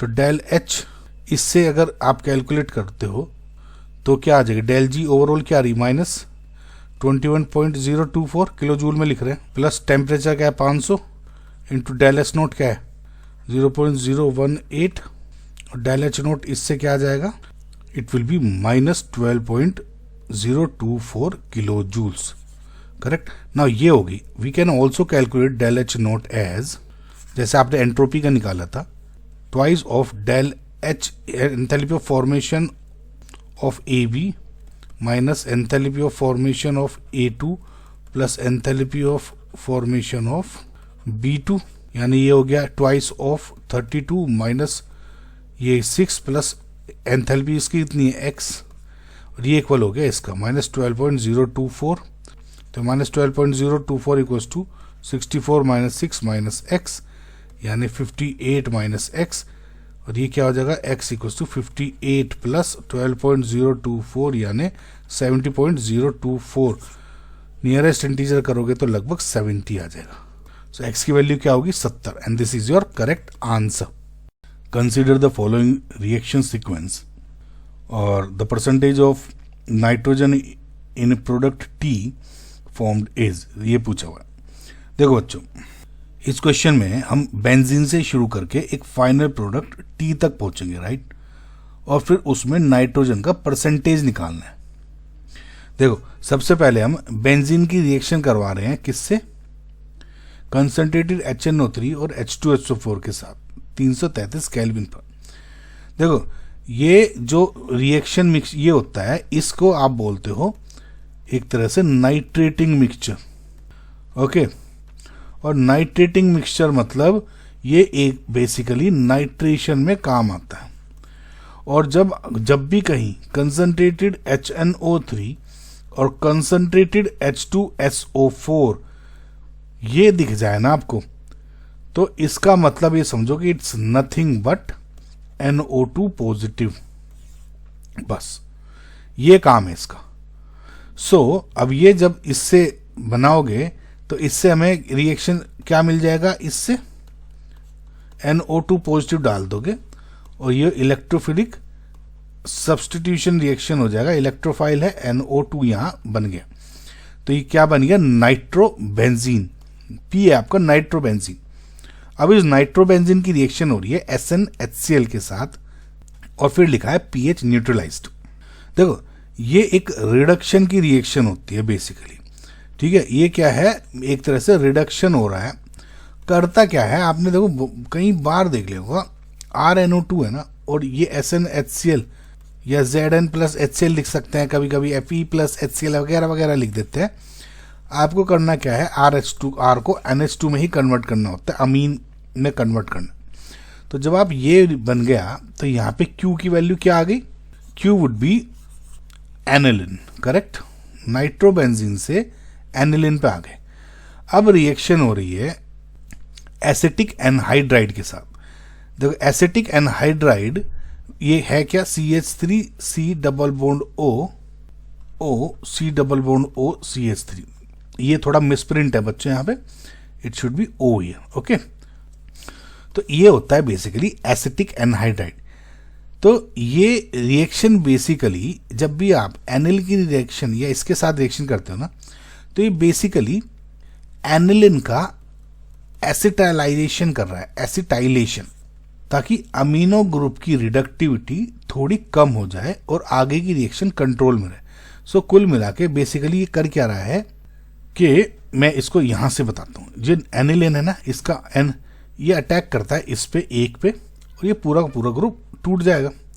तो ये जो है ये यहाँ पे देखो, मैं पूरे को R मान लो भी ना, R NH2 और ये C double bond O CH3 ये जुड़ गया और यहाँ पॉजिटिव साइन हो जाएगा। एक प्रोटॉन निकलते ही ये बन जाएगा। तो क्या बन रहा है आपका ये NH C double O CH3 and this is your R। समझ में आया बच्चों? सारी की सारी जितनी भी रिएक्शन हो रही है ये कॉमन रिएक्शन है और कई बार एग्जाम में रिपीट हो रही है और रिपीट होती है। ये हो गया आपका R। अब इसकी reaction again concentrated H2SO4 HNO3 nitrating mixture यानी NO2 पॉजिटिव फिर से जुड़ेगा। अब ये लोन पेयर है तो ये कहाँ पे अटैक करेगा, ये बल्कि ग्रुप हो रहा है तो ये ऑर्थो पोजीशन पे तो नहीं जुड़ेगा, सिर्फ और सिर्फ NO2 पे जुड़ेगा। करेक्ट, तो यहाँ पे NO2 पॉजिटिव या किस तरह से जुड़ने वाला है, इधर पोजीशन पे। Okay, this is S and again T कैसे बन रहा है, इसमें रिएक्शन हो रही है HCl और ETOH के साथ हीट pH न्यूट्रलाइज। मतलब देखो इस रिएक्शन में S का हम क्या कर रहे हैं, हाइड्रोलिसिस कर रहे हैं और फिर उसका न्यूट्रलाइजेशन कर रहे हैं। ये बेसिकली इसको वापस NH2 में कन्वर्ट करने के काम आता है। देखो होता क्या है, HCl पहले इसको प्रोटोनेट करता है, NH2 पॉजिटिव बना देगा और फिर ETOH इस पे अटैक करेगा और ये पूरा का पूरा निकल जाता है।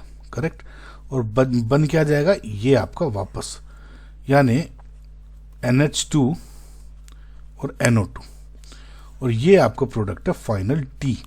ये तो हो गया T। अब इसमें क्या है, परसेंटेज ऑफ नाइट्रोजन। अब इस पे अब क्या करनी है, हमें परसेंटेज ऑफ नाइट्रोजन निकालनी है।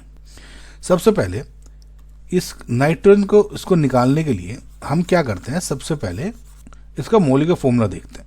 तो ये मॉलिक्यूलर फॉर्मूला कैसे लिखा जाएगा, देखो NO2 और फिर C6H5 4 और फिर NH2। करेक्ट, तो नाइट्रोजन कितने हैं, 2, ऑक्सीजन कितने हैं, 2, कार्बन कितने हैं, 6 और हाइड्रोजन कितने हैं, 6, यानी C6H6N2O2। अब इसका अगर आप मोलर मास कैलकुलेट करें तो कैसे हो जाएगा, 6 इंटू कार्बन का कार्बन का atomic mass 12, 6, 6 into 1 plus 2 into nitrogen का कितना होता है 14 प्लस 2 इंटू एक ऑक्सीजन का कितना 16। इसको करोगे तो ये आ जाएगा 138 ग्राम पर मोल। अब इसमें नाइट्रोजन का निकालना है परसेंटेज, तो ये कितना हो जाएगा, mass of nitrogen divide by total molar mass of compound into 100। Mass of nitrogen कितना हो जाएगा, 2 इंटू n यानी ये 2 into 14। Correct, divide by total कितना 138 मल्टीप्लाई बाय 100 और ये आ जाएगा 20.28%। नियरेस्ट हो जाएगा 20%। Right, and this is your correct answer. Consider the following reactions. ये कुछ रिएक्शंस दी हुई है और क्वेश्चन पूछा हुआ है कि in the product C X is the number of peroxide units, Y is the total number of oxygen atoms present and Z is the oxidation state of Cr. The value of X plus Y plus Z is। देखो बच्चों जो एक question है एक बहुत ही important test पे है जिसपे ना जाने कितनी बार क्वेश्चन पूछे जा चुके हैं जेई में। एंड द टेस्ट का जो नाम है वो है क्रोमाइल क्लोराइड टेस्ट। ओके, सो सबसे पहले पहली रिएक्शन देखते हैं। जब सोडियम क्लोराइड यानी NaCl, पोटेशियम डाइक्रोमेट यानी K2CR2 7 और कंसंट्रेटेड H2SO4 रिएक्ट करते हैं तो एक रेडिश ब्राउन रंग की गैस निकलती है। ये गैस और कुछ नहीं बल्कि क्रोमाइल क्लोराइड होता है। क्रोमाइल क्लोराइड यानी जो एक ब्राउन गैस है यानी CrO2 Cl2, ये क्या हुई, ब्राउन कलर्ड जो गैस निकलती है इसकी वजह से निकलती है। जो ये बेसिकली रिएक्शन है ये क्लोराइड आयंस को कंफर्म करने के लिए यूज की जाती है ना। तो ए यहाँ पे क्या है, CrO2 Cl2। अब दूसरी रिएक्शन पर आते हैं। जब इस क्रोमाइल क्लोराइड यानी ए को सोडियम हाइड्रोक्साइड के साथ ट्रीट करते हैं तो हमें एक येलो रंग का सॉल्यूशन मिलता है। ये येलो सॉल्यूशन सोडियम क्रोमेट का होता है यानी Na2CrO4। ये क्या है, येलो कलर्ड सॉल्यूशन होता है। अभी बच्चों बहुत बार क्वेश्चन पूछा जा सका है, one of the most important test होता है साल्ट एनालिसिस का ये जेई के लिहाज से, तो इसे तो याद कर लो, ठीक है। अब यहाँ ध्यान देना कि क्रोमियम की ऑक्सीजन स्टेट अभी भी +6 ही बनी हुई है शुरू से एंड तक, ठीक है। यहाँ पे भी +6 है, यहाँ पे भी +6 है, तो ये तो है ही, और यहाँ पे भी अभी तक +6 ऑक्सीजन स्टेट ही है, इसमें चेंज नहीं हुआ है, देखना। अब जो तीसरी रिएक्शन है सबसे इंटरेस्टिंग रिएक्शन, इसमें देखो जब सोडियम क्रोमेट यानी Na2CrO4 इसमें H2SO4 और हाइड्रोजन पर ऑक्साइड यानी H2O2 मिलाया जाता है तो एक डीप ब्लू रंग का कॉम्प्लेक्स बनता है, डीप ब्लू रंग का। यह ब्लू कलर थोड़ी देर में गायब हो जाता है, लेकिन अगर इस रिएक्शन को हम ईथर में करें तो ये रिएक्शन स्टेबल रहता है। तो ये जो प्रोडक्ट सी है इसका नाम होता है CrO5 यानी क्रोमियम पेंटाऑक्साइड। और जो CrO5 है इसका जो स्ट्रक्चर भी बहुत इंटरेस्टिंग है। ये इसको बटरफ्लाई के पंख है ना, बटरफ्लाई की तरह दिखने वाला स्ट्रक्चर होता है इसका। देखो ये पंख हो गई, ये इसका मुंह हो गया, कुछ इस तरह से ना, ये CrO5 हो गया। अब आते हैं इसकी कैलकुलेशन पर। सबसे पहले x की वैल्यू निकालते हैं। x की जो यानी O2 नेगेटिव ये यूनिट है, यानी जो बताया था परऑक्साइड लिंकेज, बेसिकली वो कैलकुलेट करनी है। परऑक्साइड बॉन्ड्स क्या होते हैं, जैसे ये, अब जैसे H2O2 है, करेक्ट, तो ये यानी ये जो स्ट्रक्चर है ये लिंकेज देखनी है। तो ये कितनी है, ये तो एक ये हो गया, एक ये हो गया। तो x की वैल्यू क्या होगी यहाँ पे 2, तो परऑक्साइड लिंकेज है 2। अब y क्या है, y is the total number of oxygen atoms present. Oxygen atoms कितने प्रेजेंट, 1 2 3 4 और 1 5, y हो गया 5। और z is the oxidation state of Cr। अब ऑक्सीडेशन स्टेट ऑफ Cr देखोगे तो देखो पर ऑक्साइड का मतलब है जैसे O2 2 नेगेटिव, राइट, तो मतलब ऑक्सीजन की इसमें -1 ऑक्सीडेशन स्टेट हुई, करेक्ट। तो एक -1 ये, तो इसका +1 जुड़ गया, एक ये -1 तो इसको बैलेंस करने के लिए +1 यहाँ जुड़ गया, एक -1 इसका जुड़ गया +1 यहाँ, एक ये -1 इसका जुड़ गया +1 यहाँ। ऑक्सीजन ये डबल बॉन्ड से तो ये -2 का हो गया, तो इसका +2। तो ओवरऑल अगर ऐड करोगे तो इसको कितना हो गया, +1 +1 1 2 3 4 और 2 6 यानी +6। तो z की वैल्यू हो गई 6। तो x + y + z कितना हो गया, 2 + 5 7 और +6 13। सो उसका मतलब 13 इज योर फाइनल आंसर।